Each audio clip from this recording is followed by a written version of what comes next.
What's going on, everybody? My name is Chris DeBord, owner of Toolworks here in Rockville, Maryland.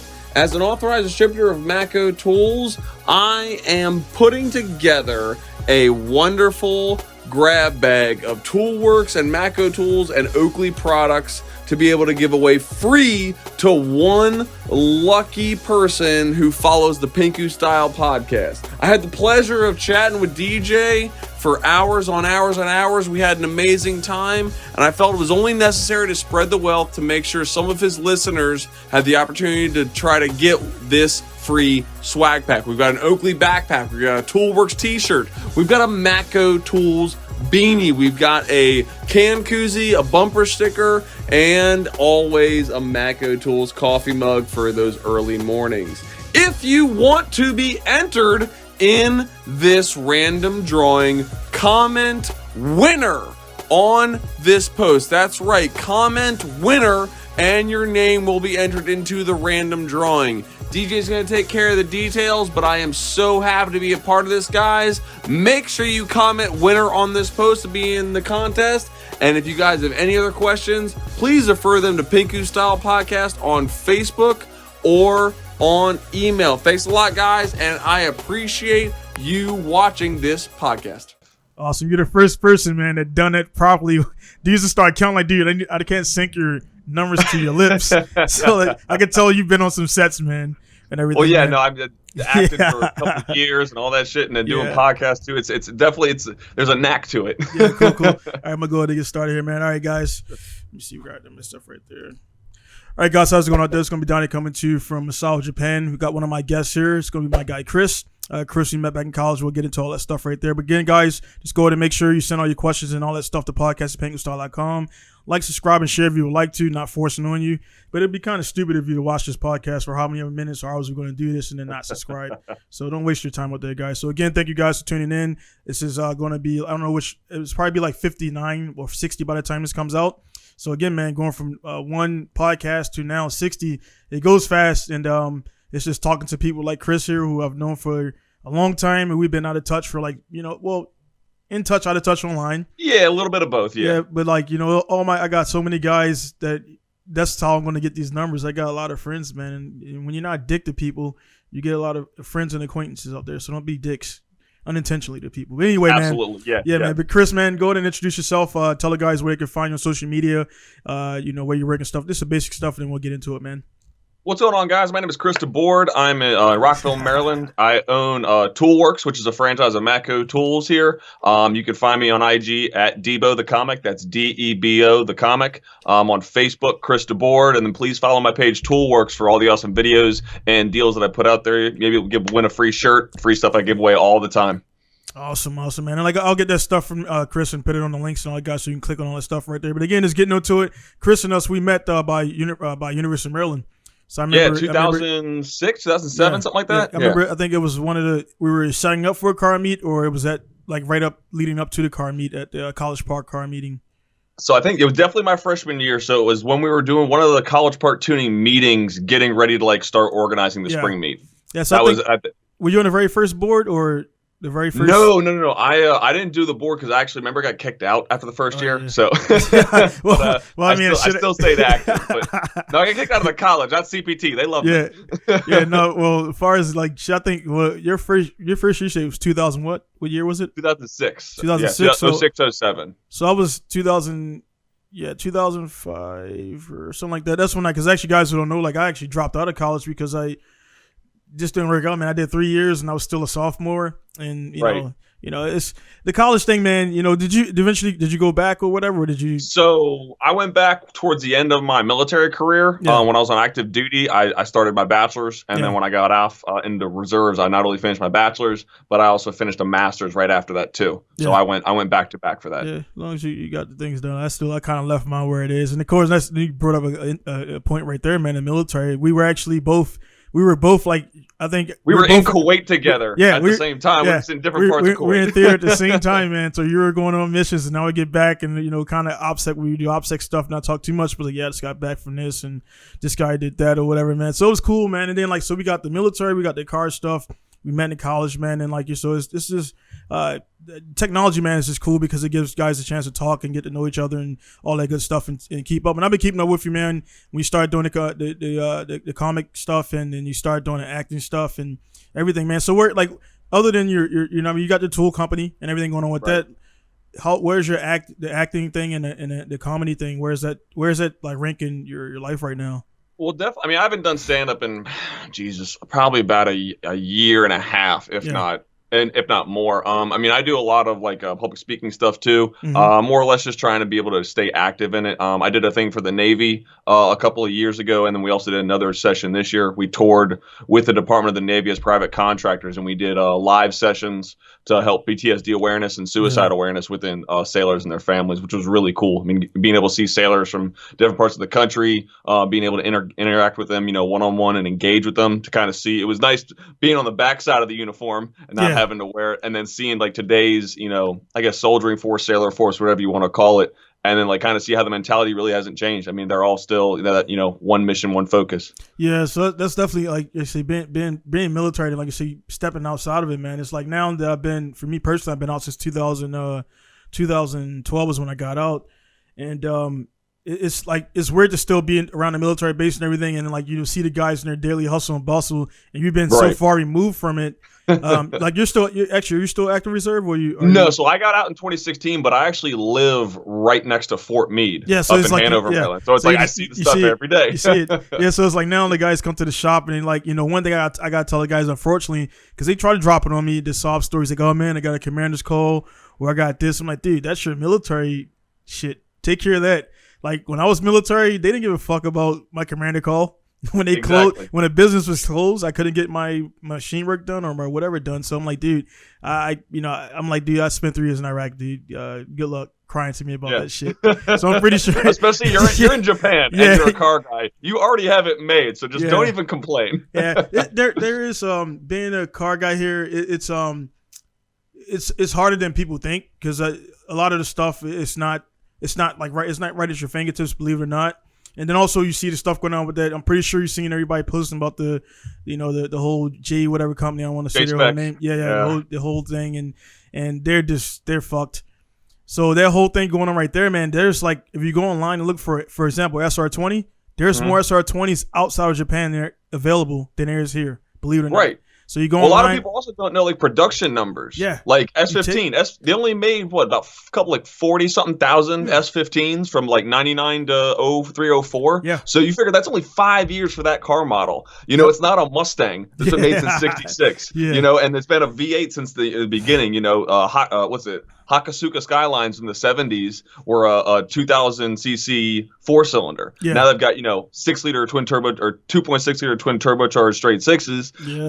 The parts aren't going to correlate. You know, it's just and that's the other thing. You got to be able to understand. Japan is like this small compared to America. Exactly. That's why we made so many cars, but you guys exported a lot, but your import also. That's why you got older Japanese guys that love American muscle cars too. Yeah, man, it's crazy. It's like underculture. Like you mentioned, man, like too about this crazy because you living inside of it. I travel so much. It's just a long country, but I was telling guys, they're like, dude, Japan is like, I'm like, they think it's huge. I'm like, dude, look on the map. It looks, I mean, shit looks big on the map, but Japan is fucking from like the bottom of Florida to like New York. Yeah, it's about that long, man. So guys out there who like not really, you dropped out of high school and shit, no geography. It's not that fucking big, man. It's just long. Oh, it's only wide as like Georgia, North Carolina, like Tennessee. Like it's literally the Mid-Atlantic Eastern Seaboard, and that's it. That's it. So my shop actually, my shop is right by the fucking Pacific Ocean.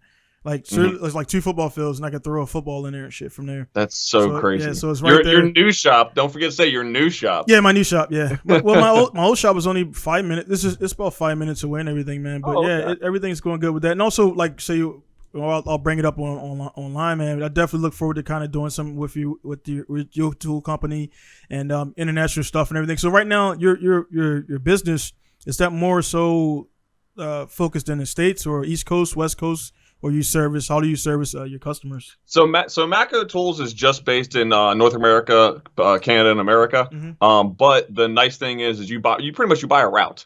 You're an independent business owner. You fly the flag of Matco Tools, but I mean, I still have sales tax and use licenses. Like, I'm not a corporate employee. Right. So I've got just a small part of Rockville, and I know you remember my dad had a shop in Rockville. Yep. So I got really fortunate to get a route that I was already really familiar with the area. So it was really easy to kind of build that connection with and then know where I was going and try to get in a good groove. Plus, being that they're pretty well off down in Montgomery County, I kind of got lucky because my customers can be able to afford to pay some of the higher prices. So I really did my homework on this. And I'll tell you right now, man, it's been 2 years as of this month, and I could not have made a better decision as far as a career choice. I mean, it truly is. You are buying a business and setting off on a career. There's no doubt about it. Yeah, I seen some of your posts, like unfortunately some of the people you run into where you give people the benefit of the doubt and they prove themselves. Like, you got to track people down, and that's where, like, stuff like that. I mean, it's like you have more great days than bad days, obviously, because if it was that bad, you wouldn't do it. But like, I know, like, every guy who does their own thing, man, it's like that one day or that 1 week or even a fucking month where everything just fucking goes wrong, even for Corona shit. Oh, no, absolutely. Absolutely. I mean, and the worst part is you can't predict it. You don't know it's coming. It's like a tornado, but there's no weather warning. You know, it's terrible. But I mean, likewise to you, I mean, the automotive industry is definitely like just something of good faith. Like you give a customer a quote, you get a down payment, but you do all of the work before you see that money. I mean, and then you're hoping that they're going to be able to pay. And if not, then you have to be the bad guy and then figure your stuff out. It's the same thing, you know. You buy a wrench for $100. You give me $20. Well, you give me other 80. Okay, now we got a problem. So. Right. The one thing about us, man, I know, like, you know, I think we both, you know, we're mild mannered people until we have to not be that. And I try not to be like the fucking rally point fucking convoy briefing type dude or whatever. Because even I mean, that's not a good example. Because shit, you there 9 months. You kind of like, all right, whatever, we're going to go down this fucking route and go here and just don't fucking hit shit or whatever. Let's go load up. Right. You know, so like people don't. Complacency will kill you even off the battlefield. Yeah. So like, you know, the thing about, man, when I first meet a customer, I gotta do like I gotta brief them like, hey, this is what you're doing. This is who I am. So I spend the first 5 minutes like running down what you're not going to do at my shop, which is get over and shit. And then, so pretty much I don't have those issues until like I got to reiterate to some guy. And most of the times it's like the younger dudes, they're 22, 23-year-olds, because they just, you know, they just started living. So they don't know how to deal with adults. And then the whole social media stuff, great for like, you know, this right here. But it's like the younger guys, man, they don't want to email. They want to do everything by their phone and stuff like that. I'm like, dude, you got to send official channels. I can't track your fucking personal profile and stuff like that. So Facebook messages or crap like that. I mean, it's nice to be able to like get like a quick update, but I can't have a chain of custody or chain of communication strictly based off of this. Yeah, and then also if Facebook does one of those another shutdown, then I've seen dudes like, oh man, I can't contact my customers. Like, dude, I told you, you don't run your fucking business on another business. Like, that's not. You know what I mean? That's communication. You have to be independent to be self-sufficient, self-reliable. Yeah, so Facebook is great, but it's not, you know, you can't do that, man. But like, yeah, as far as the customers, man, you know, I'm strict because every time I fucking not done my protocol, I've always ended up eating shit every time. Oh, absolutely. Man. Every time. So it's well, like you were saying though, but if as long as you can convey the one main issue, like, hey, listen, I am me, like I am Pinku style. You know, and by you not paying me, you're taking money out of my family's pockets. Like this, I'm not CarMax. Right. You know, I'm not like some big chain. Like I'm doing this for me. So you need to give me that same mutual respect. Right. And it's the same thing in the tool game. That's all it is. I figured it was because, like I said, man, I read your shit and everybody's pretty much supportive. I can't remember. It's generally always that one guy, but you know, they'll say like, but yeah, man, but what about this? Like, nah, there's no what about. You laid out your terms. I'm pretty sure you weren't like bashful about it. You're like, hey, dude, this is the fucking terms. This is the deals. You pay this, you pay that. And it's not, I don't see you as a guy that's going to be like vague to a customer. Some guys are creating unnecessary tension. Yeah. That's the other big thing, because you don't want to make people feel uncomfortable off the bat, because then they're already going to get a sour taste in your mouth every time you see them. You just got to make sure you put the fear of God in and be like, hey, listen, pay me my fucking money when I expect it to be paid, and we're going to be okay. It's like, because I sell tools. I got like big ass hammers as well, man. I'll find you. I will find you. Well, yeah, man, that's awesome, man. Like that you're doing that, man. And like I'm very, for all my guys out there that do, especially being prior military, and you know, before we even got into the military, we were buddies in the car stuff. So to see my buddies, man, go into like their own independent stuff, man, is great, because believe it or not, man, everybody see like they feel like even with social media, it's like, all right, there's another vlog, there's another podcast. And that's why I felt that way, because I was gonna start my podcast like 2 years ago, and I just never got around to it. And I was like, one day I'll pull out the fucking mic and say, let's go, episode 1, and that just got everything started. So guys out there, just get fucking started, man. Get in the gym. So the guys who like get into like business stuff, man, is nice because again you become you're still a consumer. We all are, and then also you're a producer. You're putting out stuff, man. So there's more consumers than there are producers, and I think there will always 100%. Be that way. So this is awesome, man, that you're doing that, man. So what's your, for you in the next 5 years, man? Where do you see your business going and stuff like that? What are you looking to expand to? Well, I've been talking with my district manager, my regional manager, about they're looking to possibly add a half route or a condensed route to Rockville because we have such a saturated amount of shops that are not getting serviced. So I've already talked about expanding my business and then purchasing a second truck and a second route, and then putting another individual in that to run that. So it'd be still my business. I would just have 2 routes. So right now you're the only guy, you're only driver, and you got 1 truck. Just you? I am the sole employee. I am the sole driver. I am the admin. It's really nice because with my dad being, in the industry and in the area, he knows a lot of my customers. So he's able to help me kind of understand certain things. And I don't have any ASEs. I didn't go to Lincoln Tech. I didn't go any of that kind of school stuff. But being around that industry, I was able to learn stuff. So every day I'm still learning about new tools, and like that's super, super beneficial. And then my mom, she's a godsend too. She actually does a lot of my accounting stuff, because she did that for my dad when he owned his business. So it was really nice to have that weight kind of taken off my shoulders so I can really focus on like the sales, the ordering, and then just the business management type of stuff instead of having to try to run the books on top of that. Yeah, dude, that's hard, dude.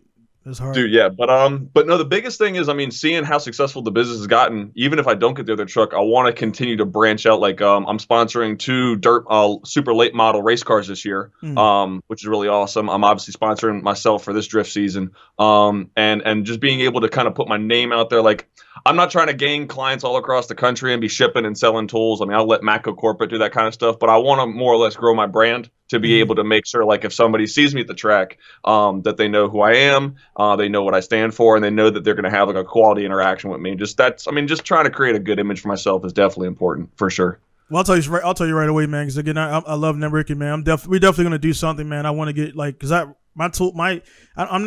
got everything in my bay, man. I got like a bunch of Snap-on stuff because like it was free for the military. You know how DRMO works. Like, hey man, that little caster wheel, you're gonna throw that $5,000 box away? Like, I'll take it.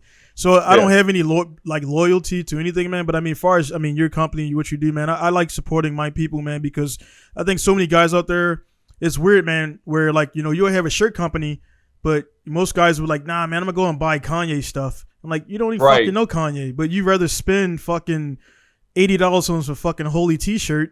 And I don't have any of this shit, and I will never have any of it because it's like I will support my guys, man, before I do that. So we definitely want to talk about the options and things you have, man. And I'm pretty sure you can ship stuff over here. 100%. Even if I want to do a thing with your podcast.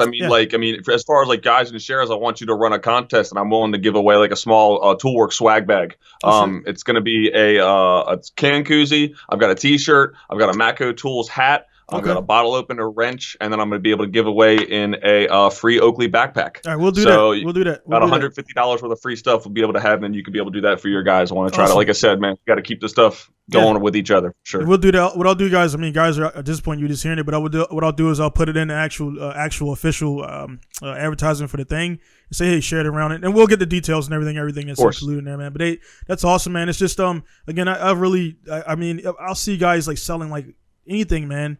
And I'll just buy it because I know how it feels, man. I have like, I didn't expect my little face mask, my little mask to start selling. And it was a joke. It was a joke. I put it as a joke, and my wife was like, well, I can do this. And then she sews and all that stuff.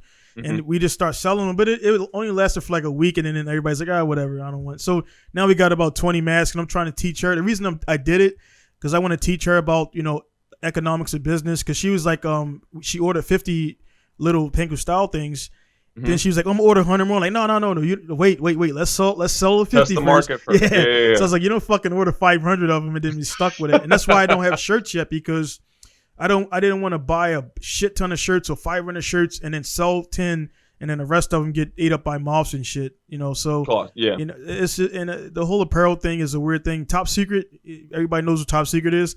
To my knowledge, Top Secret don't have an apparel line. It's like they don't fucking need it. So it's nice. It's nice to have a few to kick out to people, but it's I'm like at that point where it's 4 years in. I'm still in the red zone. For the guys who don't know, it's like when you start a business, you're not going to make money. I'll tell you straight up, you're not going to make profits, real profits, for the first maybe 5 or 8 years, depending on your thing. I'm trying to knock that down, but it's tough, guys. And we're not. I mean, Chris is a testament. I'm a testament. You can definitely do it, but you got to know, man, it's going to fucking suck, man. No way. I'm not going to sugarcoat it. But dude, the biggest thing is it's not a job. Yeah. And that's the biggest thing. It's like, dude, how's working for Mako? I'm like, what do you mean working for Mako, dude? Like, I'm on like hour 80 and it's Thursday. And I mean, like you wake up and you are your business from the second you open your eyes until the second you go to sleep. Like that includes like family time. Like, that you have to block time off to be with your family. That's part of running a business. Yep. Time management. And a lot of people it's not just punching that clock, showing up, do what you got to do, and then leave. Yeah. And and you're a one-man operation just like me. Yeah. You have a family support staff, which is awesome. But when it comes to Pinku style, like, it's not like you've got texts that speak for you. I mean, you are the one-stop shop of I am me. Yeah. And that's why I also respect. And then you were talking about guys that like are able to build something from nothing, and the mad respect with that. I mean, I think it's even cooler that us being both veterans did that too. We have a lot of battle buddies who, I mean, like as soon as they clock out of the service, they either just kind of screw off and go back to what they were doing, or they just kind of fade away and don't kind of fall off the map. And that sucks because you remember this guy when you served with him or gal, and they were this really awesome person. But you see 5 years later, you check back into social media and they're like, dude, like, what have you done? Yeah. I mean, you were top gun on a Bradley, or you were this, or like you made 6 and 6, and then but now you're like store manager at Walmart. And not to say that's not a bad thing, but like have goals, have aspirations, and then continue that motivation after you leave the service. And then veteran-owned businesses are the one thing I will always support, regardless of what they do. Yeah. No doubt. Yeah, that's actually what my shirts is. Actually, I'm talking to one guy that's a vet now. I just was looking on Instagram.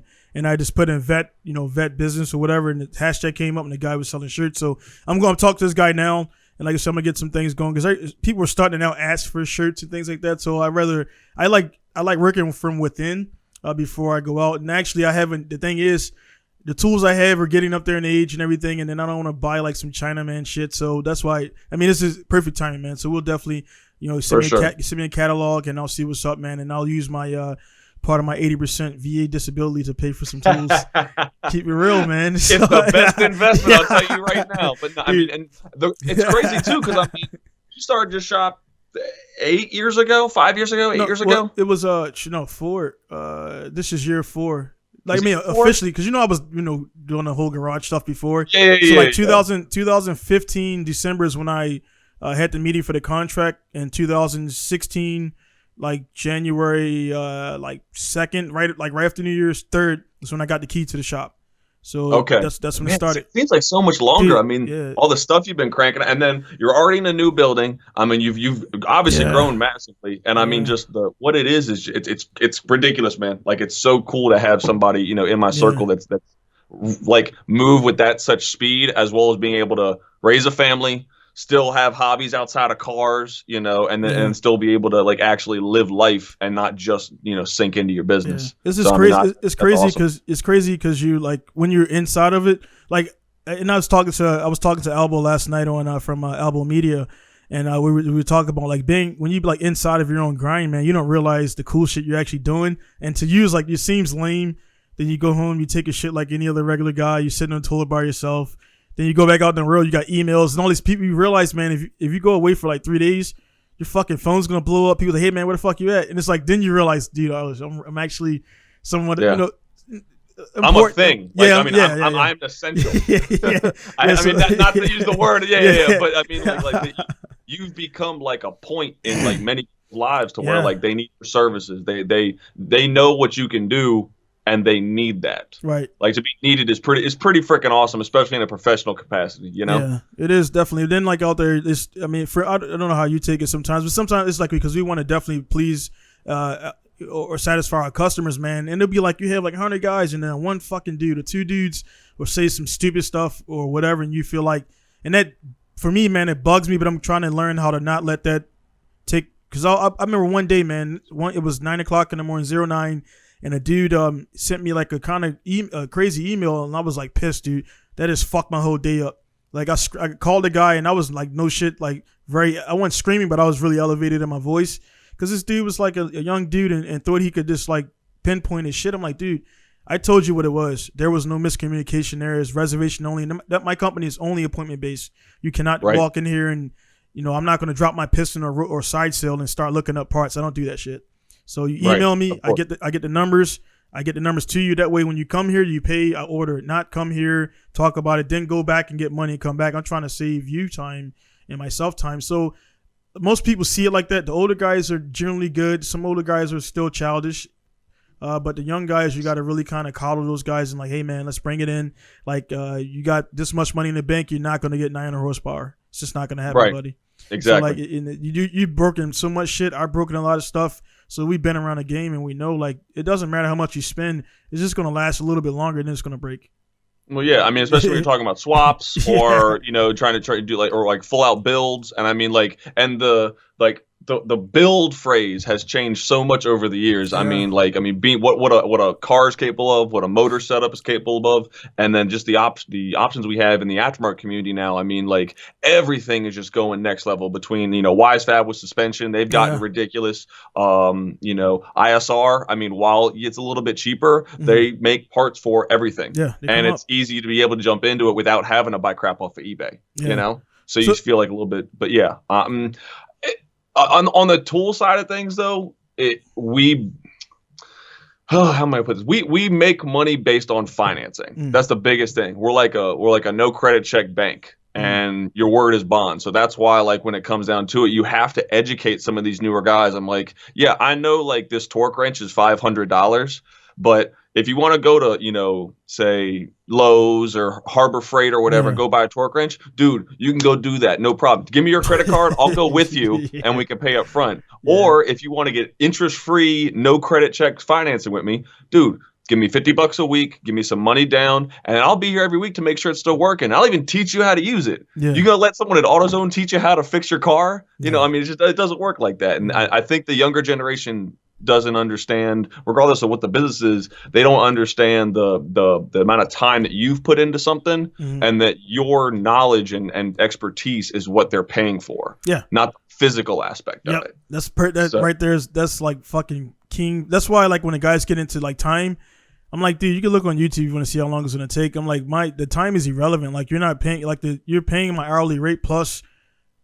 Yeah, I can do that clutch. I can do that clutch and affidavit, but that's most people can't do that. Right. Most people would break shit. Most people would get the clutch down and realize they don't got the rear seal, or get the clutch down, get the transmission down and realize they don't got flywheel bolts. I've already planned for all that. And even with planning, shit still, like, maybe they don't send this O-ring in a kit like I'm dealing with right now. They didn't send O-rings, so now I got to order the fucking O-rings. Now the car was supposed to be done today. Now that's not going to be done to next week. You know what I mean? So now that's $1,200 that I got to, come up with, man. So, like, that, even with the planning, stuff's gonna go wrong. So that's why, again, I stay on top of it, because if I didn't plan like Corona shit, I've actually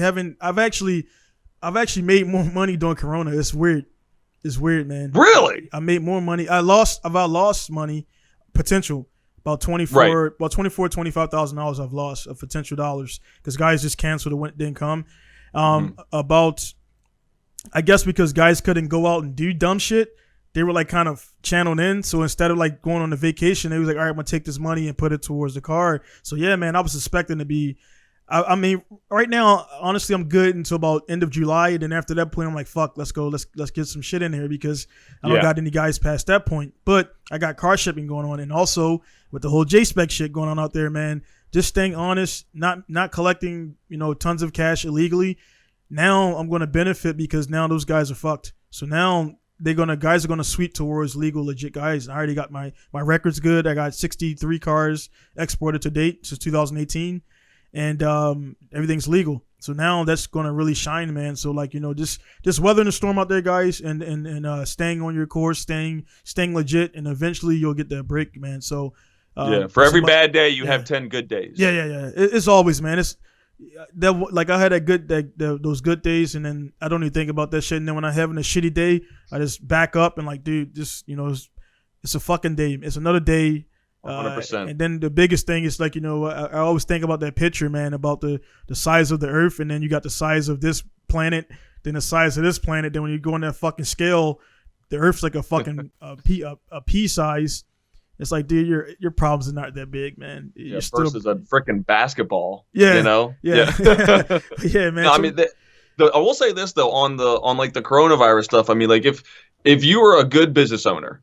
Or just a good manager in general, you would have either money in the bank, contingencies, or something to be able to make sure, like, if you do have more than just a bad day, you'll find a way. Like you said, I'm good till like July. I mean, myself, I'm good till right about then too. I mean, stuff's starting to pick up again, which is good. But I mean, we've had forecasts that there's going to be maybe 10% loss in distributors across the country. Yeah. We've got 2,000 distributors, so you figure 200 people.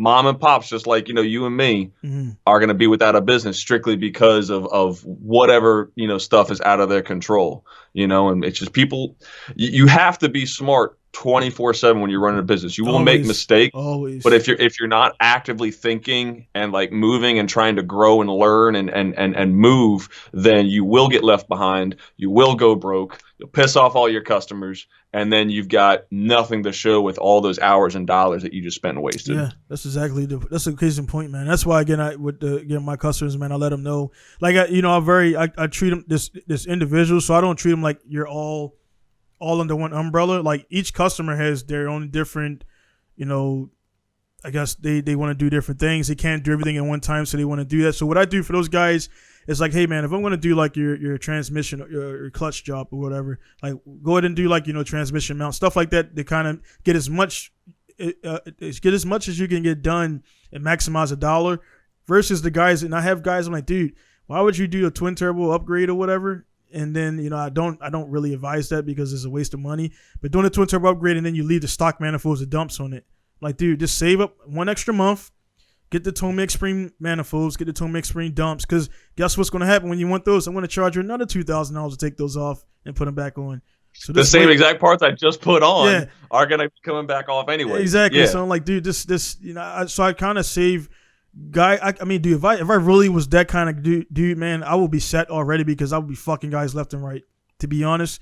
But I don't do that because guys they know other people. So guys are, hey man, why did you pay that much to get that done here? Or why did you do this? Or they don't understand. I'm protecting myself, right? Because I'm trying to save them from themselves, man. So like, versus clutch jobs or whatever. They're like, man, why is it $900 to do an SR20 clutch job? I was like, well, because I spend 2 hours cleaning all that fucking dirt out of there. That's 25 years old, that hasn't been cleaned forever, and it's just piled up and organic clutch material and asbestos and all that shit. Road grind. All that stuff. Salt, in there, man. So I'm like, yeah, dude, the clutch job is not that big of, the actual clutch swap is not a big deal. It's cleaning all that shit out of there, man. That's like 10 cans of brake clean. You know what I mean? And like you said, time, man. Yeah. Like, no one wants to be in there with a razor blade and a cloth and cleaning that crap up. But you're putting out a quality product. Yep. Your customer's gonna be satisfied. And I think there's two ways you could approach it from the beginning. And I already know you approach it the better of the two ways. Like you mentioned, but twin turbo upgrade. Yeah. Okay, cool. How much is a twin turbo upgrade? We'll just say, all right, man. It's be about $5,000. Whoa! Right. I just want to do the turbos. No, I know. But hey, we're looking at manifolds. We're looking at turbos. We're looking at all the accessories. You don't think about band clamps, washers, O-rings, all this kind of stuff. And when you break it down to see what your value for money is, okay, that makes sense. Not like, it's $5,000, cash or charge. Yeah. I mean, that's and that's some of these like drive-through shops are trying to like put like flat rate stage 1 or like these build, what I'm talking about? Yeah. And they're like, $10,000 for stage 1, $15,000 for stage 2. And I'm like, what? This isn't freaking Mario Party. You're not leveling up a car, Yeah. But these younger guys, they're seeing like these titles and they're just gravitating toward them, and they think more money and getting this better title or whatever tune or whatever is just allowing them to have a better car. Whereas you go to a smaller shop who may or may not have more expertise, but is willing to give a personal touch. may cost about the same, if not maybe more, maybe less. But if you're getting quality, price should be secondary. Right.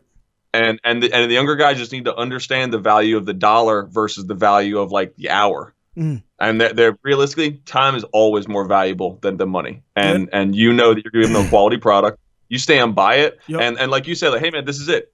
Like, this is it. I'm not. And then the sob story, like, hey, I understand. I'm sorry. Mm-hmm. I was you. Do you want to go see my S13 with a KAT? You know, I mean, you know, like, I'll show you exactly. I was you, you know, not but 15 years ago. That was worse. Shit, I was worse, man. That goddamn S13, man. Until I got that first deployment, dude, I had dents that I created in College Park that I had until like my second year in the military almost. I remember. Yeah, when you were down to Andrews. Yeah, man. So and then I went on that one deployment that came back, and I mean I didn't make a ton of money, but I made enough. I had got a 180 front end. Then I had got I got some cool spray paint from Lowe's or Home Depot. It was like some Electron blue stuff, and painted it, and then pulled it out in the sun. Like, holy shit, I fucked that up. It's like, but yeah, man. But from 10 feet away, they're like, dude, the car looks good, and they get up on like, yeah. But yeah, man. It's that's the thing, man, and it's crazy, man. Like, when did you start? When did you get into cars? I mean, you mentioned your dad. Like, when did you like really into cars? Probably like when I was 14. So that's why I started like picking up Super Streets every month and Sport Compact Car. Drift Bible, stuff like that. I mean, really kind of getting into the underworld of it. Hot Import Nights. Good God, we're showing our age. Yeah, so you what, 25 years old, right? Me? Yeah, I'll be 32 in August. yeah, it's crazy, dude. We're in 30s, man. Like I'm 37 now, man, and it's like, when you say 20 years ago, that's the cool thing to be able to say that, because I remember back in the day when I met guys and they was like, yeah, man, I was doing this back in like the 80s, and it's like, damn, dude, you've been that long. So now I'm that guy. And when a young guy comes to me, I'm like, yeah, about like 99. They were like, what the fuck are you talking about, dude? like 99, like you were like 2 or 1. Like, if you were born yet. Yeah. So one guy come to my shop, man, and I'm not a man. I could be the nicest guy ever, man, until guys want to try you and they come there. And one guy was being a dick, man, and I never seen him again. Right. And I kind of told him my life lesson, because I knew he wasn't serious. And he was like, "Hey, man, he come to my shop. He sees a RB26 S13 over here. He sees this. He sees all this stuff. And he's like, hey, man, I just can I be sure that you know how to change brakes?" I'm like, how old are you? I'm like, seriously, dude, like how can I be sure that you know how to change brakes and and adjust the stuff and do all this? I was like, well, one, your guitar doesn't have drum brakes, everything's integrated into the rear caliper. Then I just started like going down and shit. And I was like, by the way, man, when you were like fucking 2 or something, I was already crashing cars. Like, oh yeah. So, and then he was like, oh man, I kind of like, I was nice to him, but I just kind of let him know, like, dude, like when you're fucking 2 or 1 years old, you're still sucking on your mom's tit. I was already like fucking up, I was on my 5th KA by that time. Exactly. And then he was like, you definitely went through those. Oh yeah. Until I figured out it's not a fucking Honda. And that was my problem. It's not. Yeah, I kept revving them to like 8,000. He was like, dude, no. 69.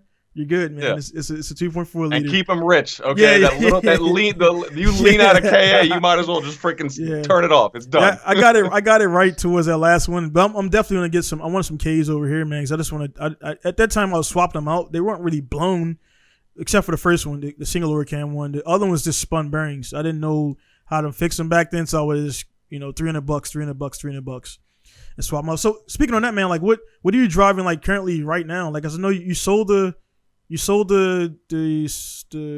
what do you got? Because I know you sold some stuff. And all right. Okay. So right now, let me go through everything I have. Yeah. Because I know you. Okay. You got the RX-7. You got the Sora.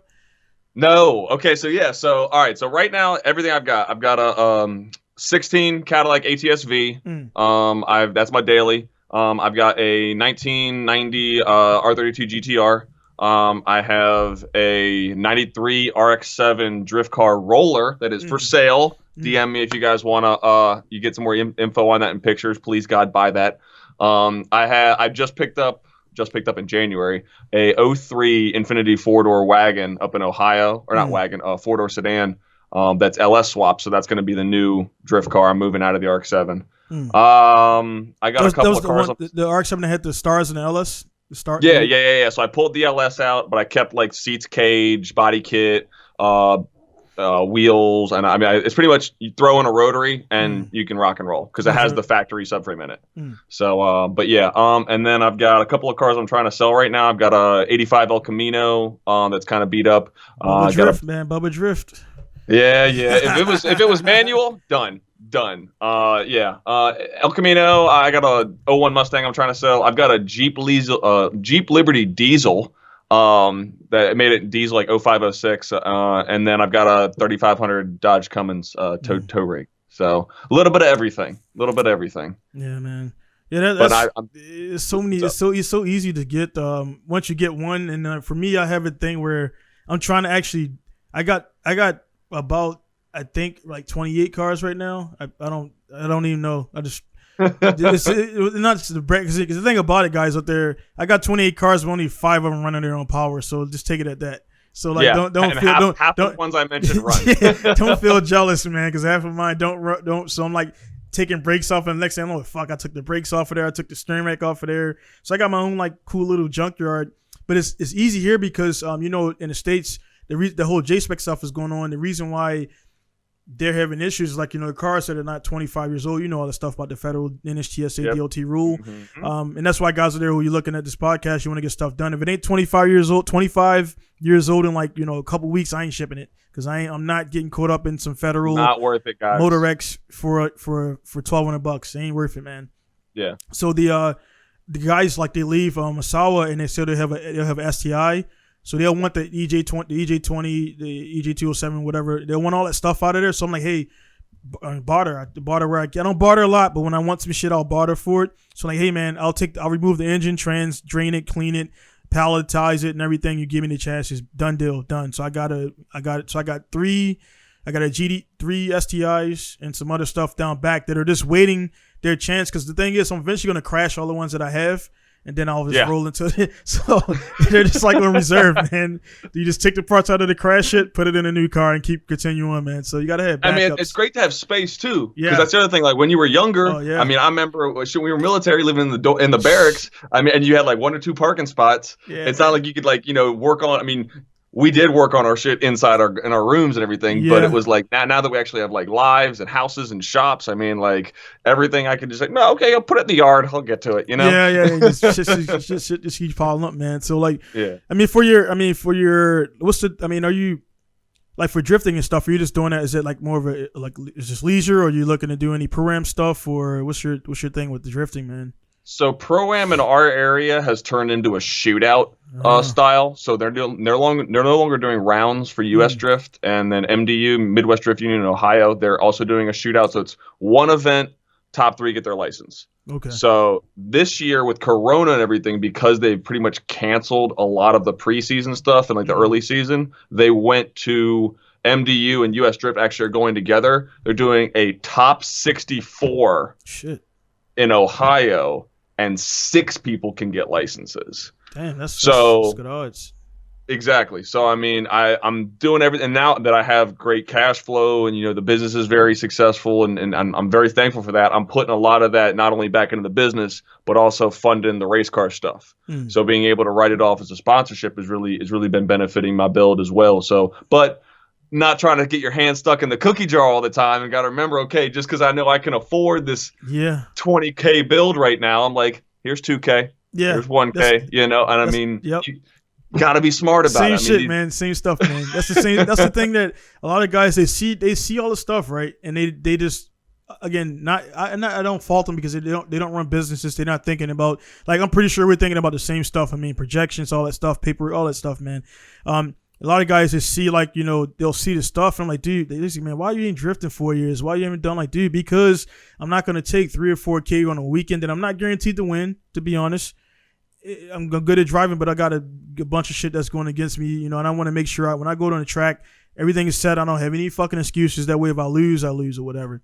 Right. And I'm like, dude, you can't be taking 4K, 5K, and then building all these cars, and all my cars just sit because I'm like, I'm not going to buy an engine for this car and then buy it because you'll never get started. You'll never fucking get started on the car. So I've pretty much sold a lot. I've used some of those as equity and like actually liquid. I've actually put them together and sold them. So I've sold about 6 or 7 of my cars since I started, which nobody wants to really do. But it's like, hey man, that car they'll keep my doors open, I'll keep my family fed, and it's like I'll buy this shit back. And I bought 2 cars back that I sold, so it's like you'll get it back. Yeah, most people buy this shit. That's why I've gotten out of the RX-7. I've been in that thing for almost 10 years, but I mean, like I've realized like I need to move on. I want to put that money that's be a nice influx that I won't have to take out of my pocket that I can put right back into the new car. Yeah, you know, and being money management is without a doubt probably one of the keys of owning any business. Yeah. I mean, if you're getting, like you said, you could charge a guy $15,000 and then you just got $15,000 in your pocket. Right. Where's that going? 90% of it's probably going right back in the business. Right. And you might keep a little bit to bring home and then take care of, bills and personal stuff. Yeah, exactly. And that's why a lot of people fail. They feel that $15K is their money just because their name's on the bank account. Yeah. And I mean, I don't even have discipline. I don't even get attached to it. And I remember like one day my wife was there and I got a big, it was a big job I finished. And, it was about like 7, arbitrary numbers. I mean, it's business, but it's like $7,000 or something like that. Right. So it was on the table in yen. And then I wasn't like, I didn't have the guy just paid me. She was there sitting in the corner and watching the whole transaction go down, how I talk to him. Cause when guys pay me, it's at least 30 minutes for a post brief because I want to make sure they know everything that happened. We want to go over pictures. And even I'm like, dude, if you're rushed, come back. I'm not going to rush this. And then you get home and I had a guy reach like, hey man, and I explained it to him. I'm like, this is a metallic clutch, unsprung, a solid floating hub. Is going to make all the fucking noise in the world. That's what they do. Is it twin disc? It's a triple disc. Oh yeah, clatters like hell at a stoplight. It's gonna do all this. It's gonna do all those noises, man. So it's a whole unit, all in one. Explained it to him. The next day, hey man, my clutch is doing this. I'm like, bro, I'm like, this is a performance shop. I'm not a dress up shop. So I had to explain things to him anyway. So the guy, he paid this guy, not him, another guy paid the cash, and then I just like kind of like not like because I already knew that he paid the cash. I'm like, all right, cool, thanks, great, see you later. And I gave the cash to her in a little wallet. He put this in the bank and pay whatever you got to pay. And she was like all giddy and shit. And I'm like, for me, it's like, all right, I'm on to the next. When I start making, I haven't profited anything, to be honest, man. I'm being honest with you guys out there. The money comes in and it goes right the fuck out to get this billboard, to get this paint, to now it's costing $4,000 to put rocks down. It's costing, I just bought another security gate because my shit's secure, but I want to be more secure. So I'm buying the fence. And so people don't see, I've already got all the shit. My tire machine is broke last week. So now I got to get another tire machine. And it's, not trying to be a drag or anything, man. It's just telling you guys out there who are looking to do it, man. And Chris already knows about it. But all the guys out there looking to start shit up, man, you can't be buying Jordans and Kanye shit and all the stuff you want to buy because none of that shit. So every penny I spend, dude, right? Every dime I spend and goes towards my family and my business. I don't spend anything wasteful. Like even if I'm buying some hooks for whatever to hang on the bathroom, it's all, I haven't wasted a dime, I could say honestly, in the last probably like 10 years. Yeah. Some shit I didn't need that I just discarded, man. And that's where you got to be at. I grocery shop at Walmart. I get my haircuts at Hair Cuttery for $17. Yeah. I'm unfortunately I gotta get my hair done now too. So. Yeah, but no, I mean, like I try to lead like the simplest life because I know if I start to get like out of my means and business is bad, then then I gotta backtrack. Why not just splurge every once in a while? Treat myself if I do good, whatever. Right. And I will say I'm a little fortunate because.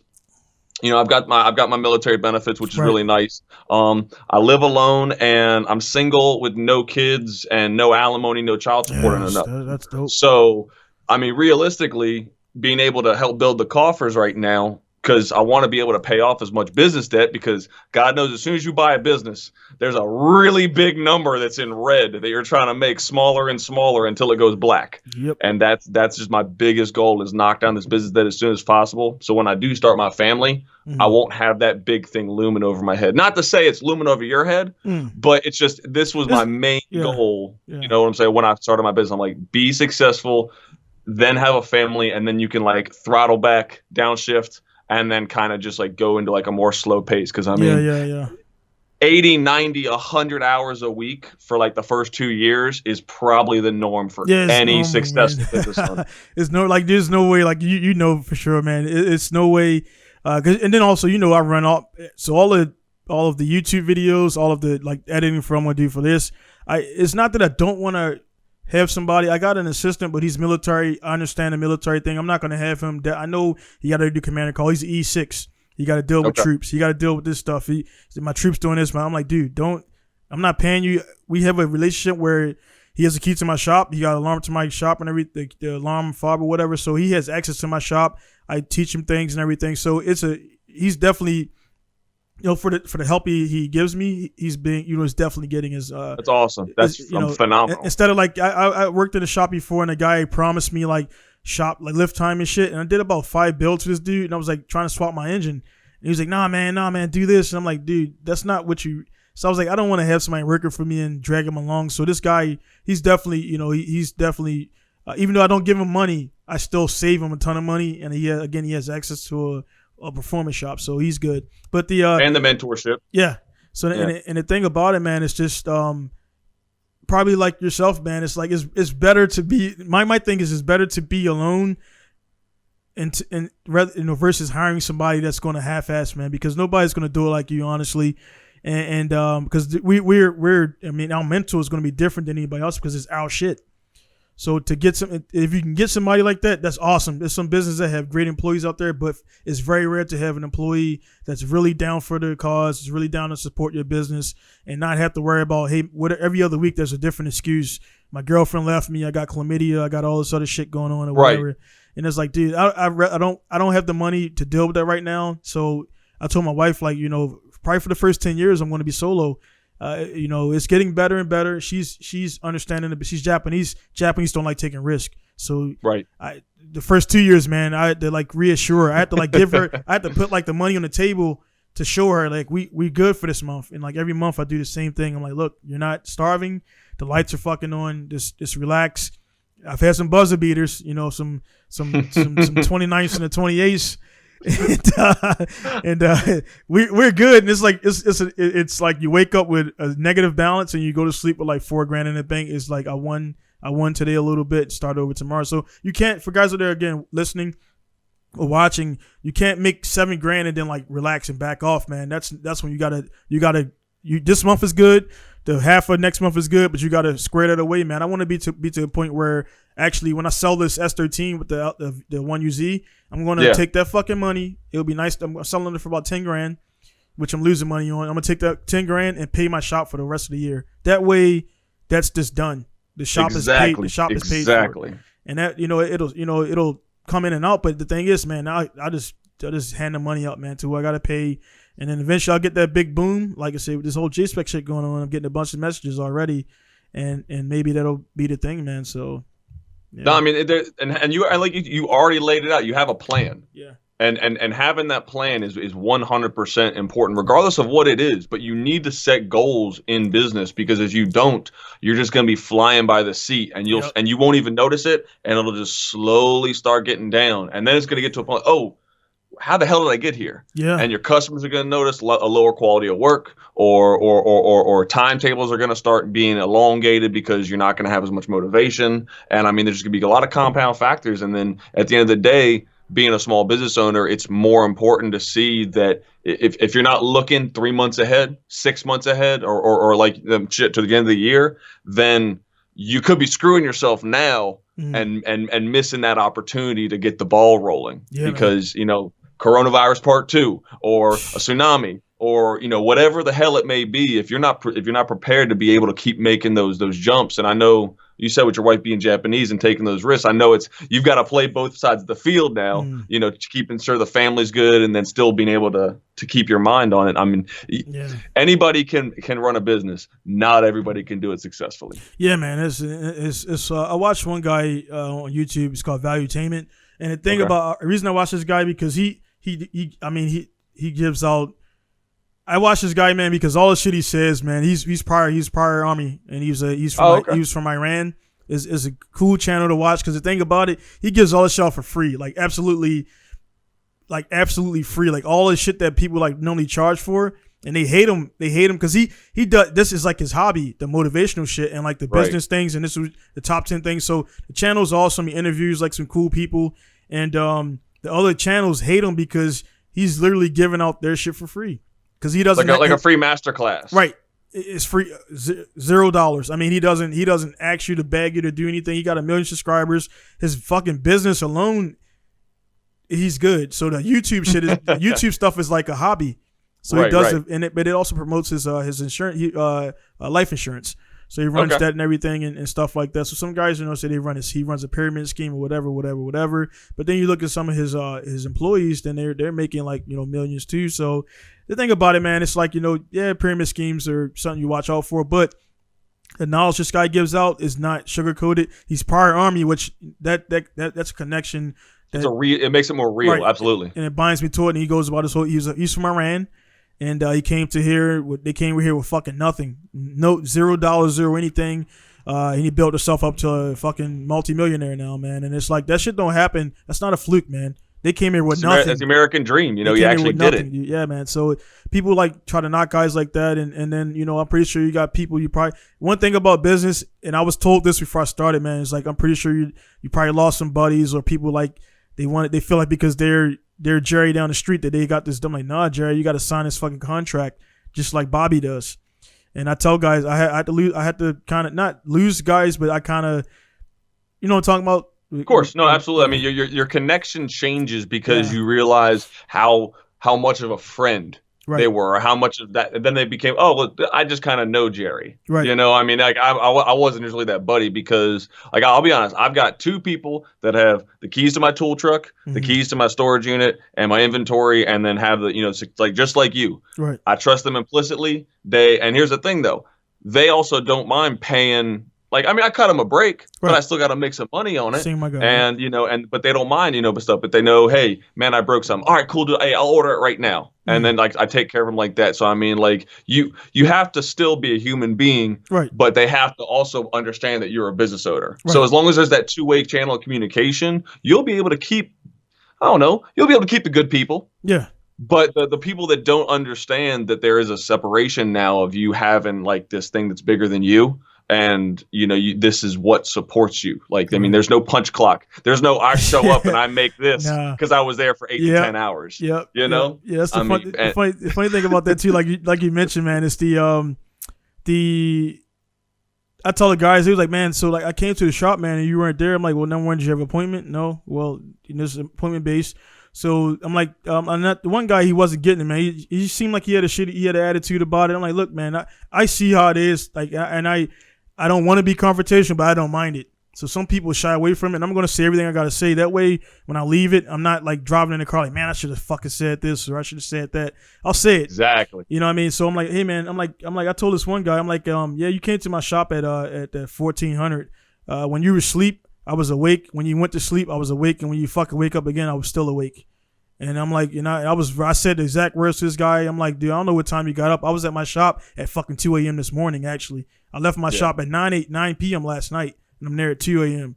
And so, like, when I came to the shop, you weren't there. I'm like, dude, you didn't have a fucking appointment, number one. So whatever you wanted, you weren't going to get it on the spot. So, like, and they know, and this is with people who know my protocol, and they still like, oh, man, I couldn't I emailed you, but I wanted to hit you. I'm like, I ignore it. So, like, I don't even answer it anymore. I just ignore it, and then they'll revert back to email because I'm like, dude, it's not that I don't want to do the Facebook thing. It's just I use it as a tracker. And 100%. There's timestamps, there's dates. You can be able to move it. You can use folders. But with a Facebook message, you just have like one thing, and then trying to find homeboy's name and like, all right, what's his Facebook name, but not his real name. Yeah, and it's like, I'm like, dude, come on, this is not professional. Yeah, man. And it's like you said right there, and you can't provide the best service, man. So everybody, the thing about it, man, I'm lucky. I'll have maybe out of a year, maybe 1 or 2 guys who just you can't please them for nothing. And I had a situation like that recently where I did all this work and the dude complained about some plastic. I'm like, bro, this is not. I told you I was going to cut this like before I cut it, and now it's an issue. Like it just bothers him. I'm like, okay, dude. So take your engine that I just masterfully built and it's all clean and it makes 1,200 horsepower, but you worried about a piece of plastic. Cool, man. So I just that bothered me for a little bit, and I just realized that you can't. some people like the guys who are really OCD, but they can't do it. I'm like, look, man, you just need to learn how to do it yourself, because I'm going to tell you, to save my other shop owners out there a pain in the ass, man, you're just not going to be pleased. And you're going to make it seem like we're doing something bad, even though I gave you a warranty and all that stuff like that. Right. So it's like stuff like that. I let that one guy piss me off for 2 days. But guys are there, again, business stuff. If you want to do this, man, you got to kind of take it in, move on to the next, because that guy will fuck your next customer up. And I have had that happen where I let a previous customer energy, when another guy came to me, it wasn't his fault, but I kind of fucking went off on this dude. You know, like, hey, yeah, man. So I mean, you mentioned two really good things that I think that I don't know how it is in Japan, but I know. I mean, well now all my guys are American though. All my customers. No, I'm sorry for going back to business real quick. So I know in the States, I mean, and I'm sure there's probably something like this over there. Yeah. In your industry, in like your area, you usually know of or like get along with the other business owners in that similar industry, like other performance shop owners. Right. So if you get Johnny Asshole in your shop, I'm pretty sure you're gonna tell about. Hey man, listen, there's this guy with a blue Supra that's making 12 horsepower. don't fuck with his plastics. And the problem is the consumers don't know that even though we may be competing with one another, we will look out for each other, because we eventually will need a favor or something. So we build that network. Just like you got friends, all the business owners are friends too. And the same thing with the Matco guys. You come on my truck and you start, you show me a wrench that you snapped in half. It's an 8mm that I can obviously you put a pipe on it. And you're always giving me this crap tools. I'm gonna go tell when you leave, like, hey man, that's Nick. He doesn't know how to use torque wrench, impact, or anything. Because whatever you sell him, you're gonna have to teach him how to use. He's like, God damn it. And that's the biggest thing. Like, guys, like, we all talk to each other. So like, if you try to get a quote from Donnie, and then you're like, oh, okay, cool, that's really hot, you can go to the next guy. That guy's gonna call Donnie and be like, hey, look how the RX-7 came to you like a week ago.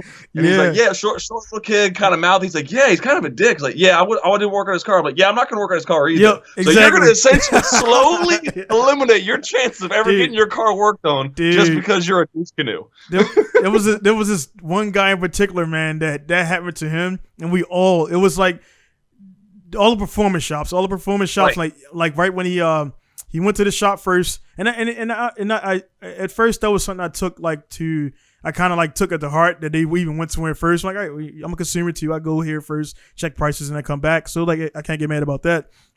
And the guy came to my shop, man, and then this was like, again, growing. This was like the first year. So when I asked the questions, now I got a list of questions I asked. Like, hey, does the car run? Number one, before we, so I didn't ask that question. So the fucking car comes there.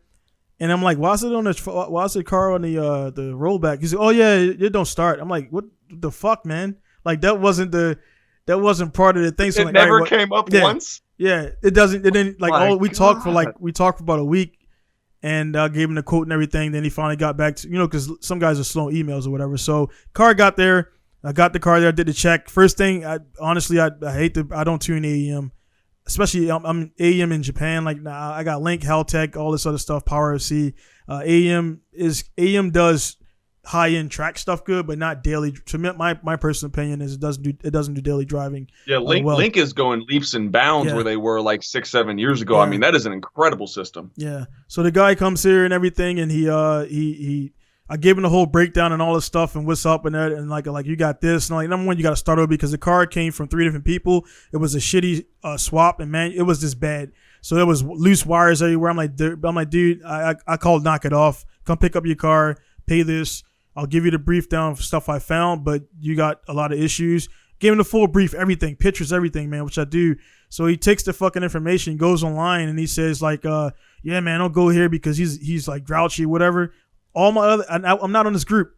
All my other customers like, dude, what the fuck are you talking about? I just got my engine built by him. It makes 500 horsepower. I just got this. So all my customers ganged up on the dude. And then he went to the next shop, and I was like, hey, this car, watch out for. He's like, yeah, the car's already here. So he already took it to the shop. And he's like, yeah, this car is a Japanese guy. Like, this car is a shit bag.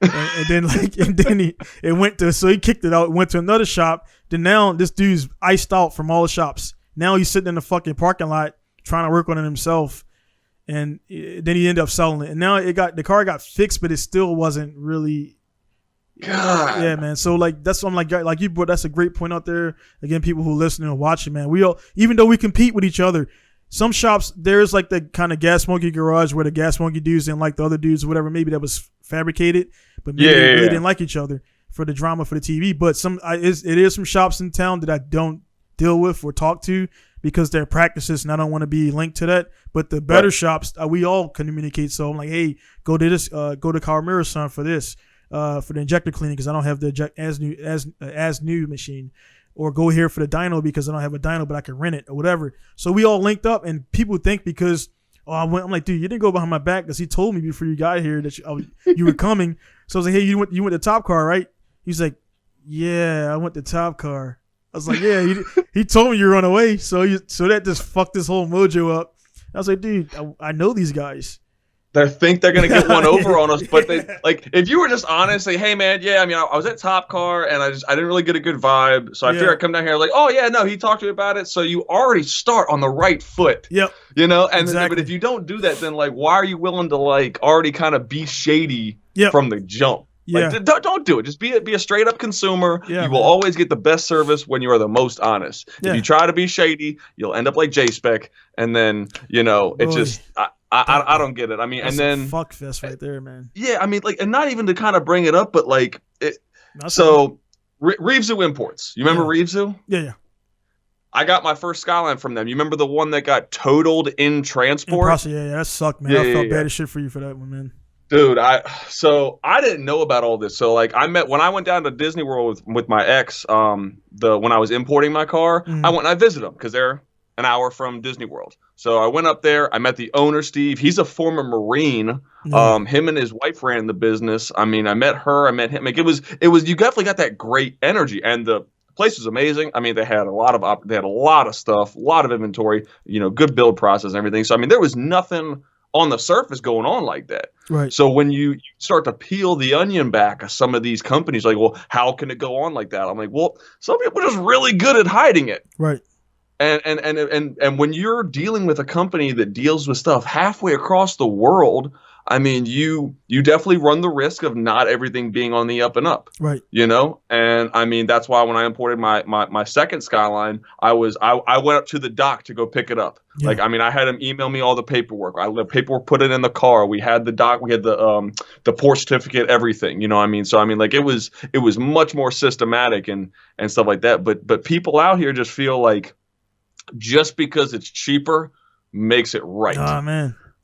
And I mean, the internet has screwed it up. I mean, eBay is, I mean, I don't know, like, eBay's eBay. eBay has always been eBay, right. But like, I get a lot of great stuff. Like Kruber. Kruber's been really successful about, being able to offer quality products. And then I mean, you still go to Up Garage and, get stuff, but I mean, like, that's more in person, but people definitely aren't doing the homework. Like I search the auctions all the time, the USS. And I mean, like, if you're not willing to do the homework and you're like complaining that a GTR is $25,000, right? Like, but I can get them for $6,000 in Japan, and I'm like, you definitely can, buddy. And then you find yourself an exporter, you get it towed from the USS to the port, you get it palletized, you get it, and then you either can do it ROFO or you can do, or I'm sorry, RoRo. You can do palletize or shipping container. You have a whole bunch of different options. Man, you sound like a goddamn exporter, man. So you all the same shit I know. So the thing about it, and that's why, like, what you just brought up is why I come to people like I do, because that right there, like, say we didn't know each other, and you mailed me or whatever, and I talked to you like as if you didn't know what rower was, you didn't know about the process. I'm like, oh, you gotta do this and do that, and you're like, no, the fuck I don't. And then so that right there kills the deal. So like when the biggest thing I tell customers, like, I'm not the exporter. I do the initial for all my customers here, and the guys want to buy a car through me.